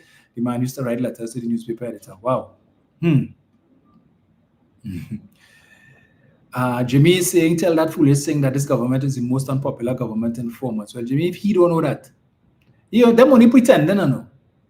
Only pretending. They have nothing that they could boast about this government having done For 10 years, they told us that was the better option. They've come into power now, and what have they done? The same austerity measures that they cost the PNM for, they come and did worse. Yes, the PNM implemented austerity measures without the intervention of the IMF. Yes, but they didn't fire anybody. They didn't fire thousands of people. And they didn't fire thousands of people who are on the lowest rung of society. The people who could ill afford to be without work. The people who have no savings and who were living paycheck to paycheck. And I can't even say they were living paycheck to paycheck because the paycheck wasn't enough. You tell the people, don't worry, you could get social support from the Ministry of Social Development. When they go to the Ministry of Social Development, there's a whole runaround telling them they don't qualify because of the household income. You live in a house with your mother, your father, brother, and sister. You work in CPEP to pay your own bills, your little expenses that you have with your little kakada. But they come to tell you because your mother and father and your brother and sister salary add up, the household income is X amount, you can't qualify. You had a job. So what? You're supposed to go to mommy and daddy every month and ask them for money to pay your bills when you need to go to Pennywise? You're supposed to go and hand out and say, well, mommy, this month is your turn. Daddy, this month is your turn. Brother, this month is your turn. Sister, this month is your turn to give me money. When this person was working, they were making money. They could have go to Pennywise and they won't go to the grocery and if they want to go by the bar and drink 2 beer, they could do that on their own with their little small money. It wasn't great. You all came and take that away from the people. You know? You didn't care that some of these people's husband and wife, both of them working CPEP, that you fire both of them. You didn't care what their family situation was. That just as school closed, you come and take away the job in 2016. I read the article for you all. When it is the last PNM administration decided they were going to do a review of CPEP, Munilal jump out himself and say, oh, they're looking to fire 12,000 CPEP workers and how much contractors, and that is wrong, and the people will suffer, and how you could do that just as school were about to go on vacation. Everything that they did now, he was against in 2016. Today, he sat down like a wooden judge in a Ramgood session, have nothing to say, and sit and presided over that nonsense. And I have to speak about this every week because every week I see people who come in for help. Every week. I had to deal with just this week one day, a young lady came in. Her mother is diabetic, right? And because of the diabetic neuropathy, they had to cut out one of the mother's big toe. And she showed me the picture. Oh gosh, because she went for dressing. It's a good thing I didn't eat because I would have vomit all over my desk. I wouldn't post up the picture for you all to see because they said she sent it on the WhatsApp. Send me video of where the mother living. The same area down in the back where Khadija mean living, where she vexed the road that we paving. Down in the back there. If you see the mother in she little one room shamba, showing me the video. I told her I would come and do a site visit. If you see the toilet outside, a latrine, right? You see it broken down. So she's using a little pail to do what she had to do and discarded there. The shower in a mess. She got me big rats and all kind of thing running all over the place, and she suspects that is why the mother's toe became infected. So now she had to take the mother to come and live with her in a one room that she rented in La Quetta. She and the mother don't really get along, as she said. But you see, she can't see her mother in that state. She used to go to the mother's home, take care, help out and thing, but now the mother cannot live. She said if you blow too hard, it fall down, and it looking like that. Right? She was working CPEP. She lost her job. So now she's struggling. The little money the mother getting, I think, some $1,800 a month in disability or something, $2,000 a month in disability. So the mother living by her, she's struggling. Mother struggling. She come looking for help. Started crying in my office. She said, I can't even buy food. Right now, she looking to scrape together $800 to make up the rent. The landlady gave her until the end of the week. Right? And she started crying. She looking back. Every week I deal. I mean, I don't know how these MPs do it all the time, you know. It's only been 4 months in. I only started seeing people about 2.5 months now. And this is what it is every week. People are really struggling out there. And this government did not make it easier. And a lot of the people who come into me every week is people who are working CPEP and URP, who are working forestry. I keep saying it wasn't much, but it was enough for them to at least eke out a living. Not a luxurious living.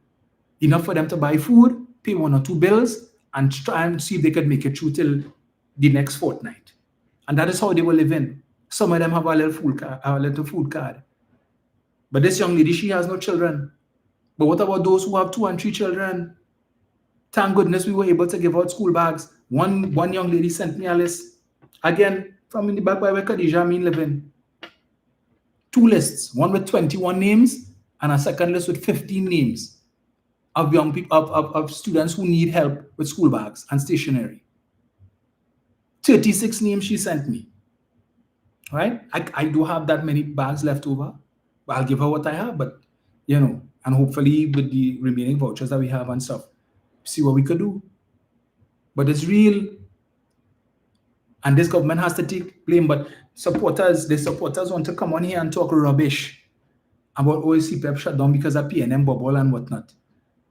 What have they put in place to buffer? Okay, if you say it's because of PNM bubble, fine.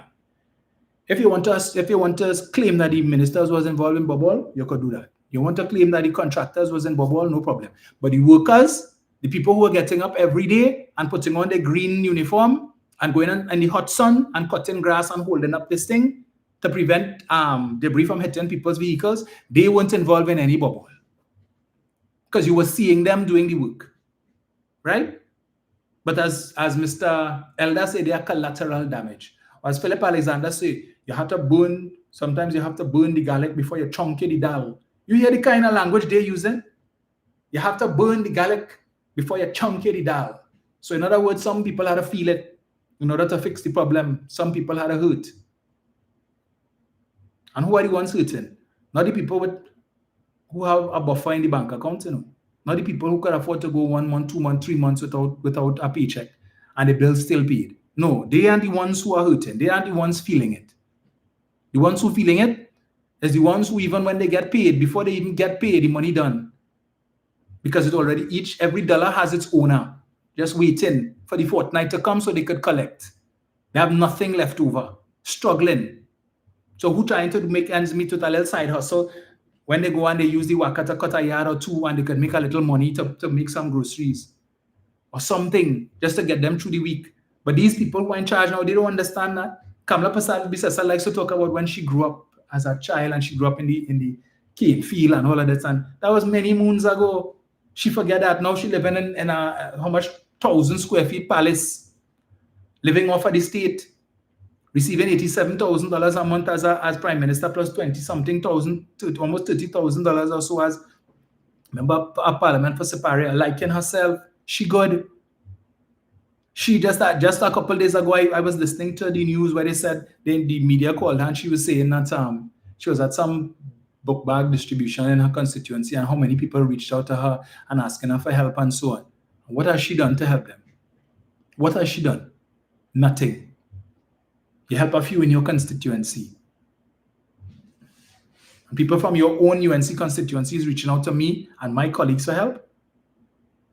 What happened to the MPs? Every time, well, you know, we don't know what's happening yet. That's all you're telling the people. Landlord don't want to hear that. They can't go to the grocery with that. They can't go to the market with that. They can't go to Pennywise with that. Kareem Marcel gave up his salary for 2 months. 2 months to be able to assist with book bags and stationery and school supplies. Right? I had to give up part of my salary too to be able to assist. When people come for help, there's only so much we could do. Fortunately, I have people in my constituency who are philanthropists who love to help. And those of you who reached out here as well and have been coming and offering assistance, it is greatly appreciated. But these jokers, I wonder how much GW Singh, you help anybody? You help anybody? GW Singh, how many bags you give out? You write a check for any UNC MP and give it to them for them to assist anybody? You know any CPEP or URP workers who suffering? Mr. Singh, you reach out and help them. I see you do some whatever business you're into. You help any of them? Instead of coming here to talk rubbish, why you don't make yourself useful? Instead of only yapping garbage, go and help these people. All the money you have, your pocket deep, dip in it now, help a few. You're in foreign, even better. Even better. You earning us dollars. Send some money for somebody to help. I'm sure you have family in Trinidad. Send a couple $1,000 US. So you ain't bound to send money. Think cheap up there. Go buy the dollar store and buy some stationery and send down to help people here. Right? I did that. I reached out to somebody who was up there, and I tell them, hey, go in the store, go there, buy a couple bags for me. And when you come in, bring it back for me. Bring this, bring that. And when you come back, I will give you the money. All right? I did that. You since you're so concerned, do that and help now. Send down a barrel or two. We could take it out and help the people. We will take videos and pictures and show you that we gave it out to those in need. Do that. Short, man.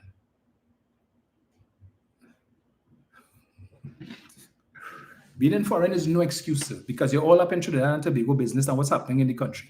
Be a part of that. Spend some of the greenbacks that you're earning and help people in your country. Don't send it for me. Whichever family you have, you must have family and friends in Trinidad, send 2-3 boxes of school bags, sneakers of varying sizes. Send some stationery.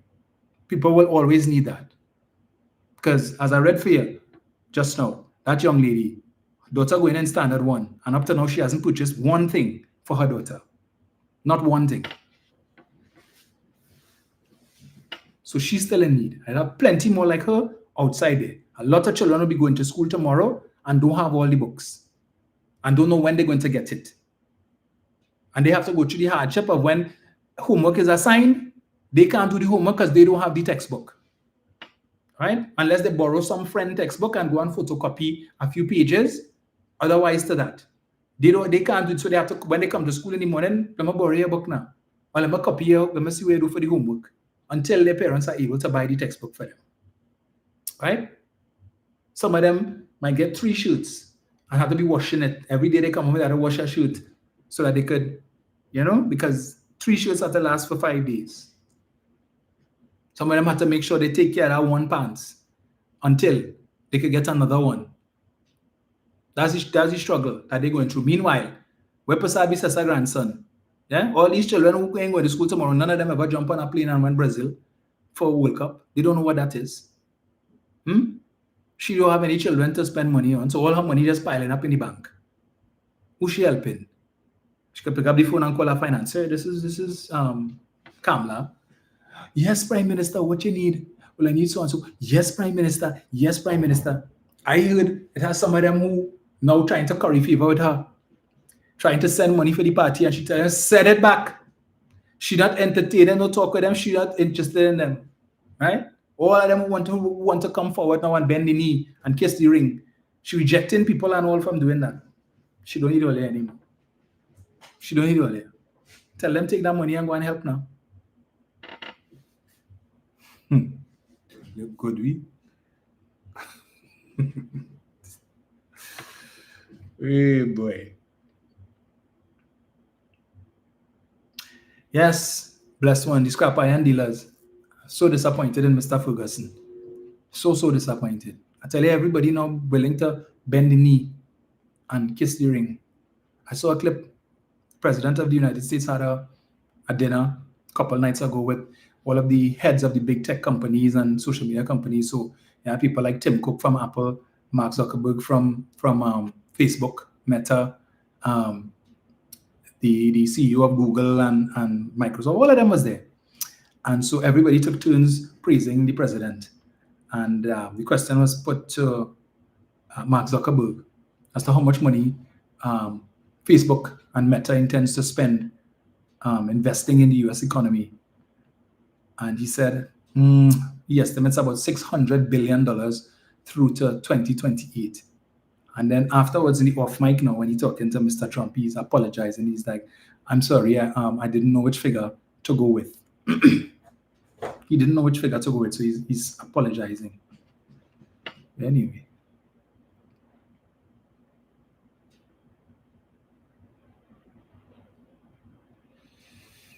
Let me see.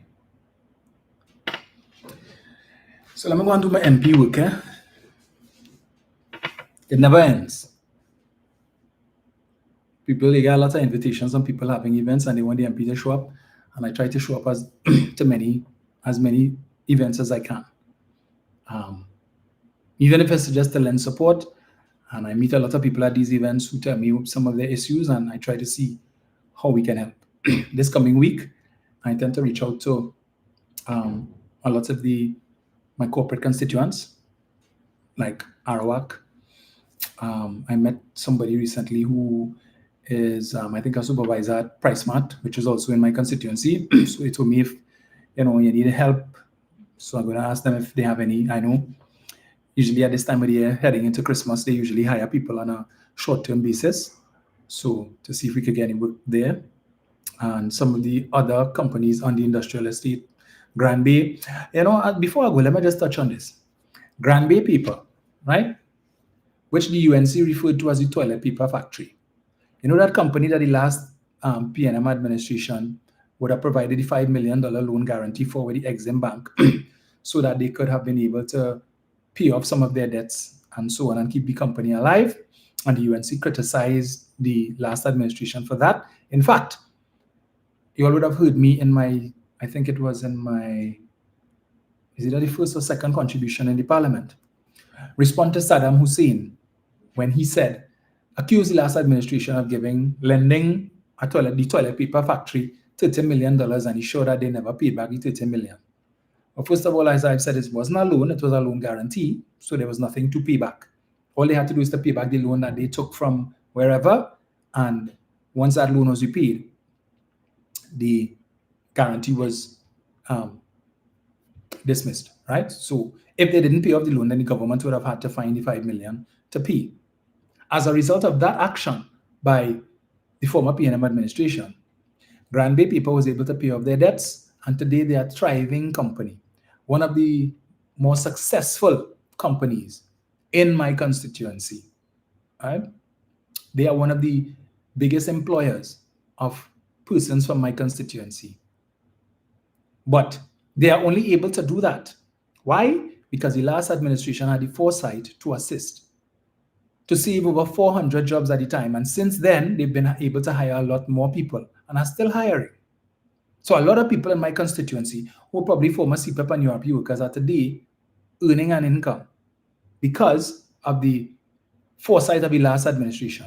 Now, if they had done what the UNC wanted them to do, which was to not provide the loan guarantee and allow the company to go out of business, what I would have had in my constituency today, instead of a thriving business that hiring hundreds of people and contributing to the country's GDP and foreign exchange position because they do a lot of exports, I would have had a white elephant in my constituency, an empty building collecting dust. Instead, what I have is a company where every time I pass on the dual carriageway, I see these 20 and 40-foot trailers leaving or coming in, having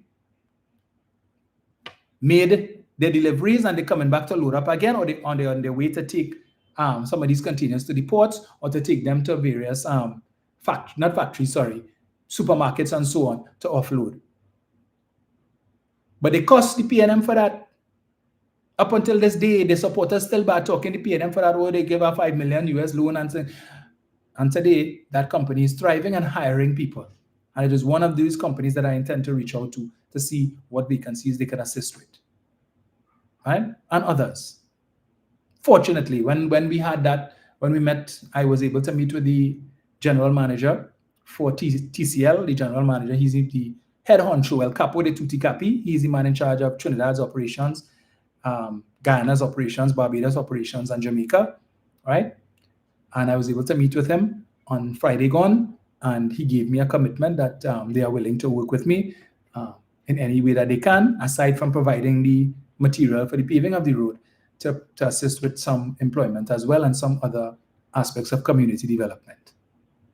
So, yeah, just putting that out there.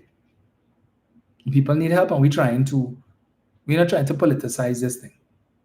Because when I sit down in my office on a weekly basis and people come to me and they start to cry, and I feel like a counselor, like I'm a psychiatrist, I don't see politics. I see struggle. That's what I see.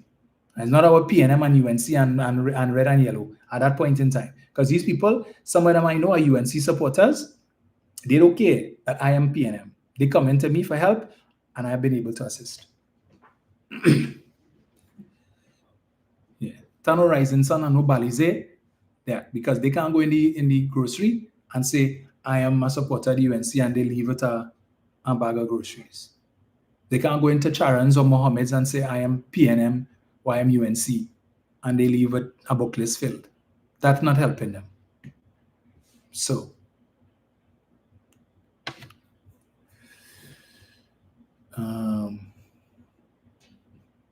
Slimy Show says, I'm going live at 7. I'll be talking about Venezuela. Well, I'll try to tune into your live Slimy Show. Right? That's the how do I access this live?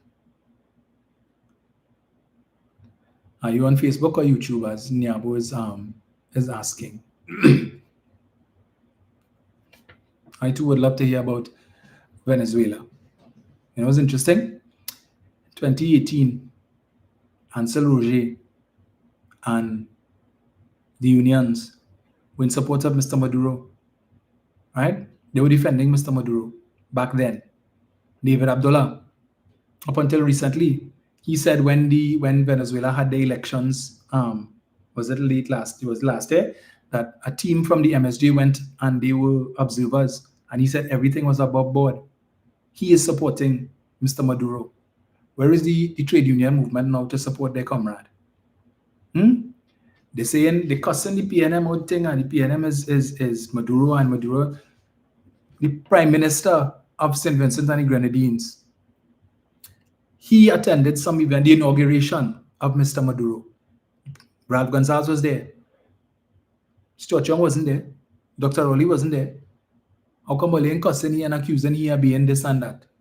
You think anybody in his country called for sanctions on Mr. Gonzalez? Anybody? You think any of his citizens went on social media and calling for, think anybody in his country from the opposition wrote a letter to the US government calling for sanctions to be placed on Mr. Gonzalez? But no, in Trinidad, that's what the UNC does. That's what they do. And another day I will touch on an article that Ralph Maraj wrote, in which he accused, where he says that Dr. Rowley and the PNM would have damaged relations between this country and the US. And what is his basis for saying that? He gone back to when Joe Mondello, the late Joe Mondello, was here, Mr. Trump's last ambassador to Trinidad and Tobago, and some statement that Dr. Rowley would have made in response to criticism by Mr. Mondello of this country and Dr. Rowley's position to remain neutral in respect of the issue with Venezuela and Juan Guaido and so on, right? He gone back to that and to say that that damaged Trinidad and Tobago's relations, but he forget a whole 4 years where you had the then president of the United States, Joe Biden, would have been sitting on the same stage with Dr. Rowley and got up and singled out Dr. Rowley among all the other awardees there to say that he didn't realize that Dr. Rowley was so talented and he needed to sit down and have a conversation with Dr. Rowley.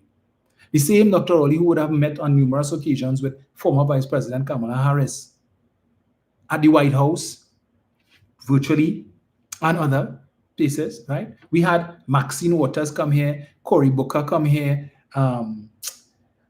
Frederica, I can't remember her last name, she came here too. Several members of the US Congress at that time would have come here and met with our government. But this clown, Ralph Maraj, who figured that he need to sing for his supper every week because they make him an ambassador, coming to talk this rubbish about the Rowley administration damaged relations with the United States. But we will discuss that article on another day. We don't have time for that today. Right? But that's the nonsense. I see they made Dwayne Bravo a sports ambassador. Congratulations to him. What comes with that, I have no idea. But I just want to ask, is Mr. Bravo still in support of the cricket academy that is supposed to be constructed on lands in Trin-City that was previously allocated to Trinbago? Because remember, the UNC was against that too, right? The Ambani family spending their money to construct. The last we heard was that they had sent engineers and so on to work with persons here in Trinidad to develop the design for the facility. So we don't know what is happening, but we know that Dr. Rowley had singled out Kiran Pollard, I think Dinanath Ramnarayan, and if memory serves me correctly, I think Duke Bravo's name might have been mentioned, as being among those who would have been instrumental in arranging that whole situation. So I'm just asking, because Mr. Bravo all over it. Anyway.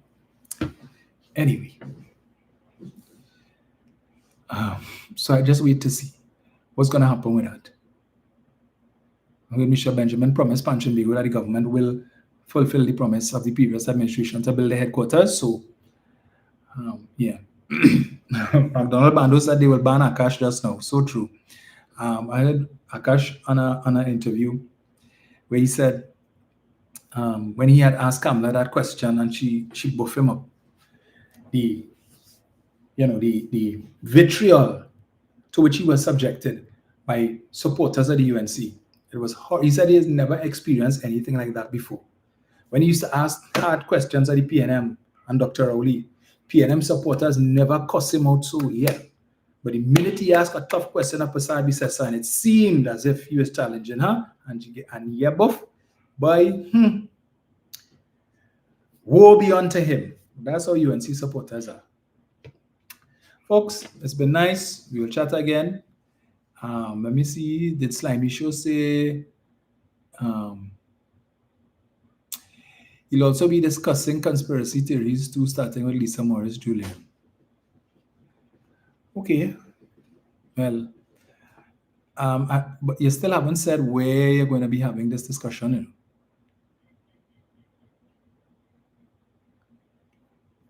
Where this live is going to take place.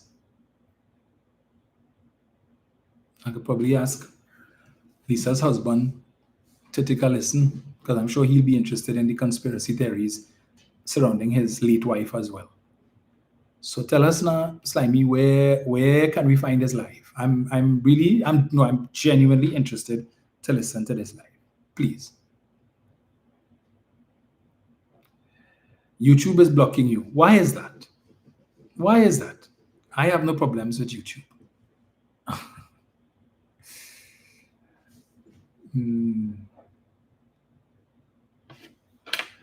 All right, I'll take note of that.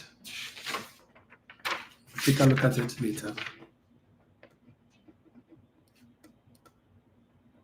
That is your name on YouTube, Slimy Show. Have you done lives before that I can look back?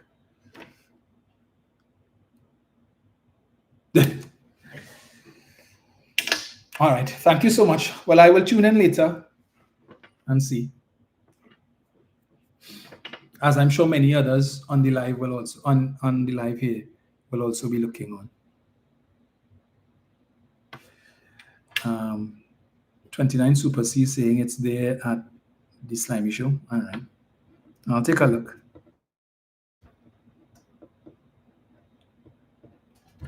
That's odd name though, Slimy Show. Folks, we will chat again soon. Let me see how that goes. His first live. Okay. All right. Well, we'll look out for it. Petrotrin and Carney 1975 Limited are bringing in money to the economy, and the PNM closed them down. How much money is CPEP bringing to the economy? Where do you all get these things? Petrotrin and Carney 1975 were bringing in money. What money were they bringing in? What money? You all like to make these cliched statements and not explain yourselves. How were they bringing in money? There's a difference between bringing in money and making profit. Understand? Because you have businesses in this country that earning money, but they're not earning profits. Okay? So if you spending millions of dollars to buy oil, 100,000 plus barrels of oil per day, and you're losing $5 on every barrel that you refine, how are you making money? How are you making money? Right? I've always referenced the interview that Khalid Hassan Ali, the then president of Petrotrin, the interview that he did with a publication called the Oil and Gas Journal, in which he said that they had to cut the throughput at the refinery from 180,000 barrels per day to 120,000 barrels. They cut throughput by 1/3. And according to him, why did they do that? I'm quoting him here. To avoid going out of business. His words. To avoid going out of business. So the only reason why you take evasive maneuvers to avoid going out of business is if you're facing going out of business. This was in 2014. They did that to avoid going out of business because they were facing the specter of going out of business. A company that is making money, making significant profits, does not need to take action and engage in strategies to avoid going out of business. You think you'll ever hear Answer McCall say, well, we closed down Carib because we wanted to avoid going out of business? No, because they're not facing going out of business, so there's no need to shut down any business in the business. But that is why Khaled Hassan Ali said, you cut throughput by 1/3. We reduced the amount of refined fuels that we were producing so as to avoid going out of business. Yes, they were generating foreign exchange because when you import the oil and you refine the fuels, you sell it, and the people they sell it to pay you with foreign exchange. But then you have to use that same foreign exchange now to go and buy more oil again to continue to refine, not to make profits, but simply to provide fuel security for Trinidad and Tobago and the other countries who are depending on you. So it was not about making profits anymore because they weren't making profits. Ram Narayan said they lost in 2013, they lost in 2014 over 300 million. And they were projected to suffer another loss in 2015.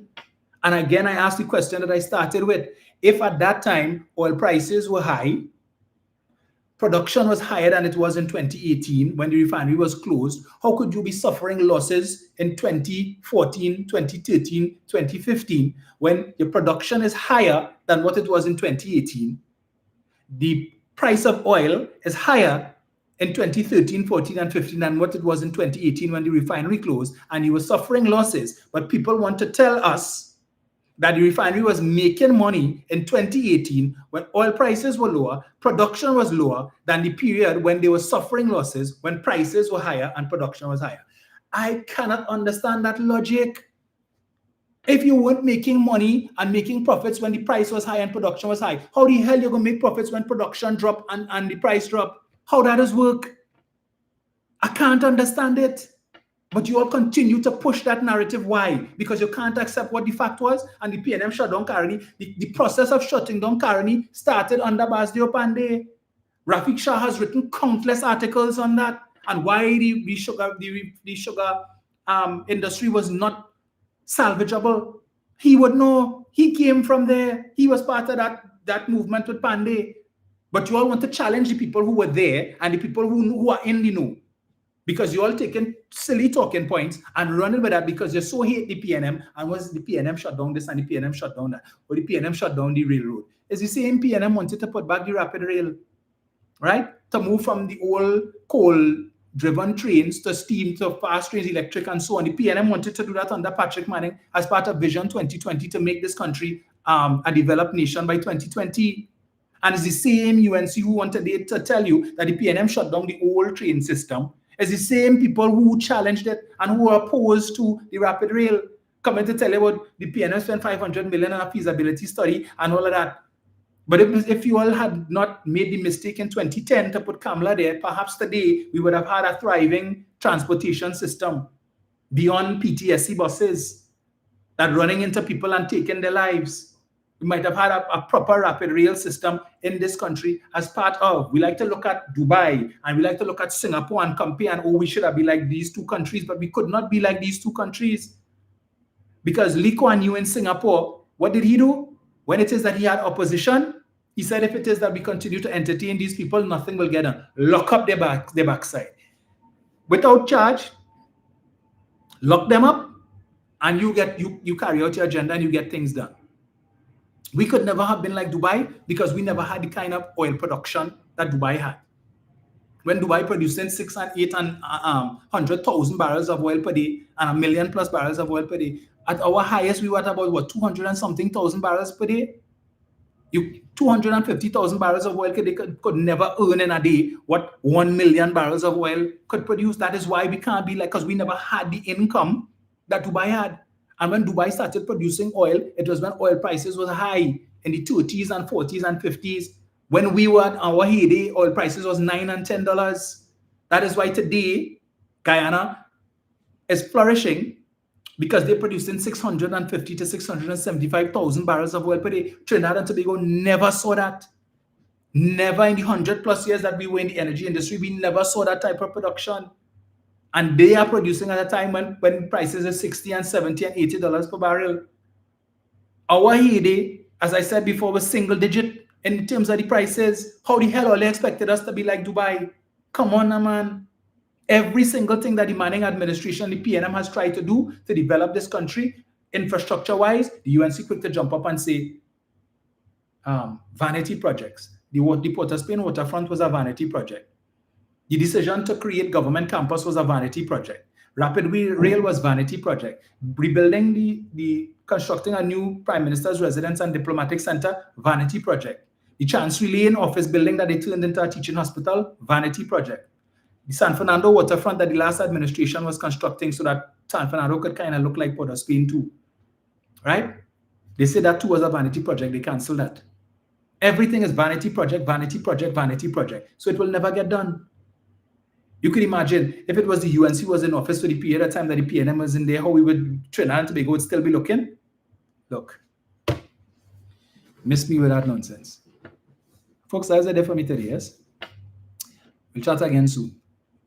All right, so enjoy the rest of your weekend. Keep safe on the black carpet. Yeah, we want to have you all back. Slimy Show, I'll try and look out for your live later. Yeah. Sarah Richard says they can't get the tea from Petrogen and carry. That's what's hitting them. So damn true.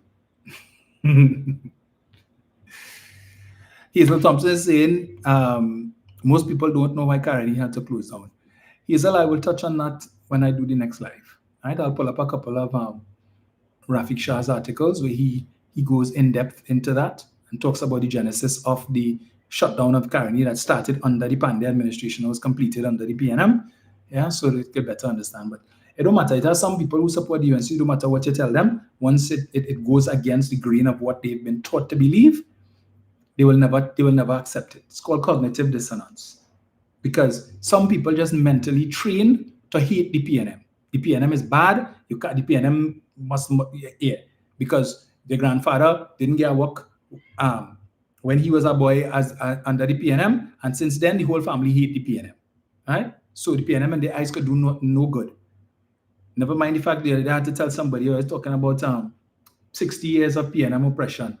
When under Pandey you had dollar for dollar, which basically said, come with your dollar and the government will match it so that you could get a degree and pursue tertiary education. And if you don't have a dollar, hard luck. Come back when you have your dollar. Manning and the PNM came in and said, get rid of that. You don't have a dollar, we will pay it for you. Right? So instead of Pandey opening one side of the gate, Manning and the PNM open both sides. They say everybody coming. Thousands of citizens in this country today have their tertiary education qualifications because Manning and the PNM decided to take the public money, taxpayers' money, all right, and use it to benefit the citizens in a way that no other government has. So when the UNC was saying, come with your dollar or rock so, get to the back of the line, and hopefully by the time you reach back in front, you'll have a few dollars that we can match. Manning say, whether you have the dollar or you don't have it, come. All right? One last thing with respect to the book grants. Right? School opening tomorrow. Thousands of parents are yet to receive the book grants. Many of them were depending on that book grant to be able to bail them out in terms of at least buying textbooks so that they could, the little money they had, they could buy some school uniform and school bag and maybe sneakers. Thousands still have not gotten the book grants, even though the government said by Friday they would have distributed all 20,000, how much ever they're giving out, right?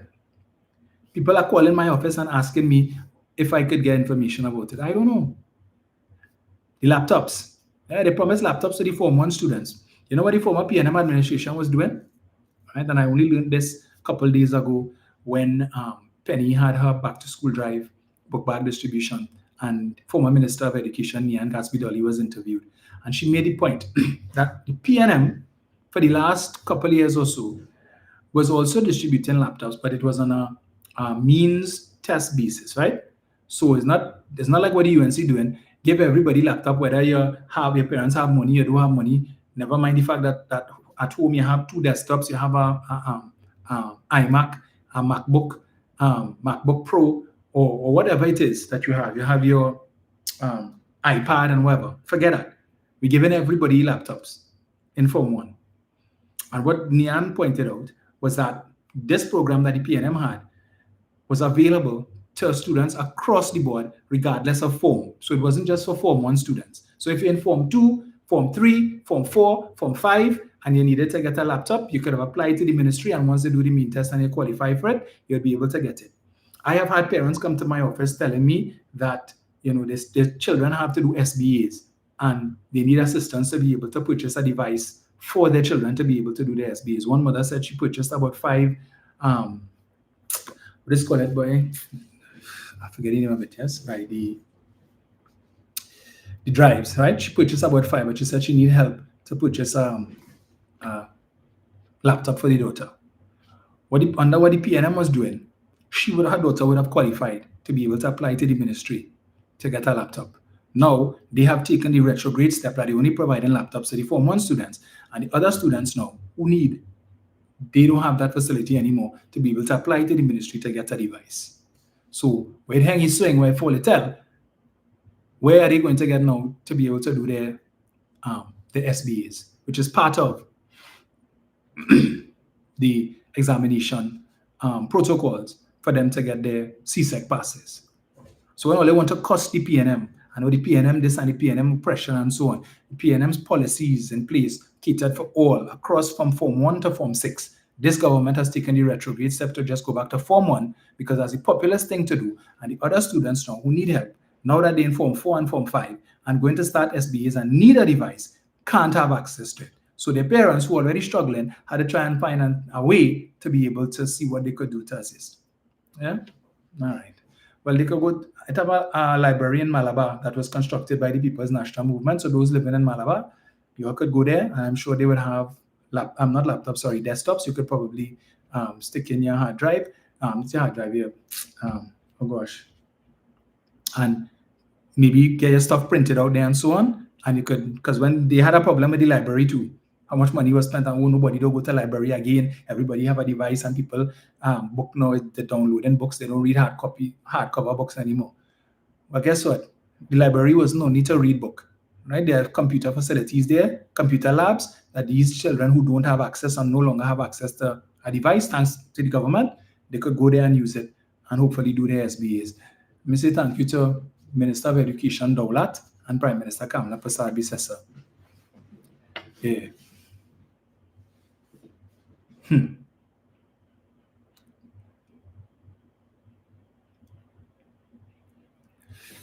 So ladies, people, yes.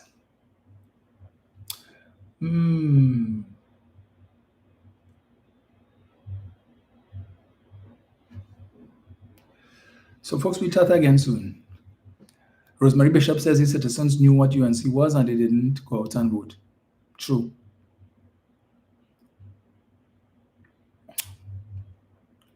Yes, thank you, Clay. Flash drive, yes, and pen drive.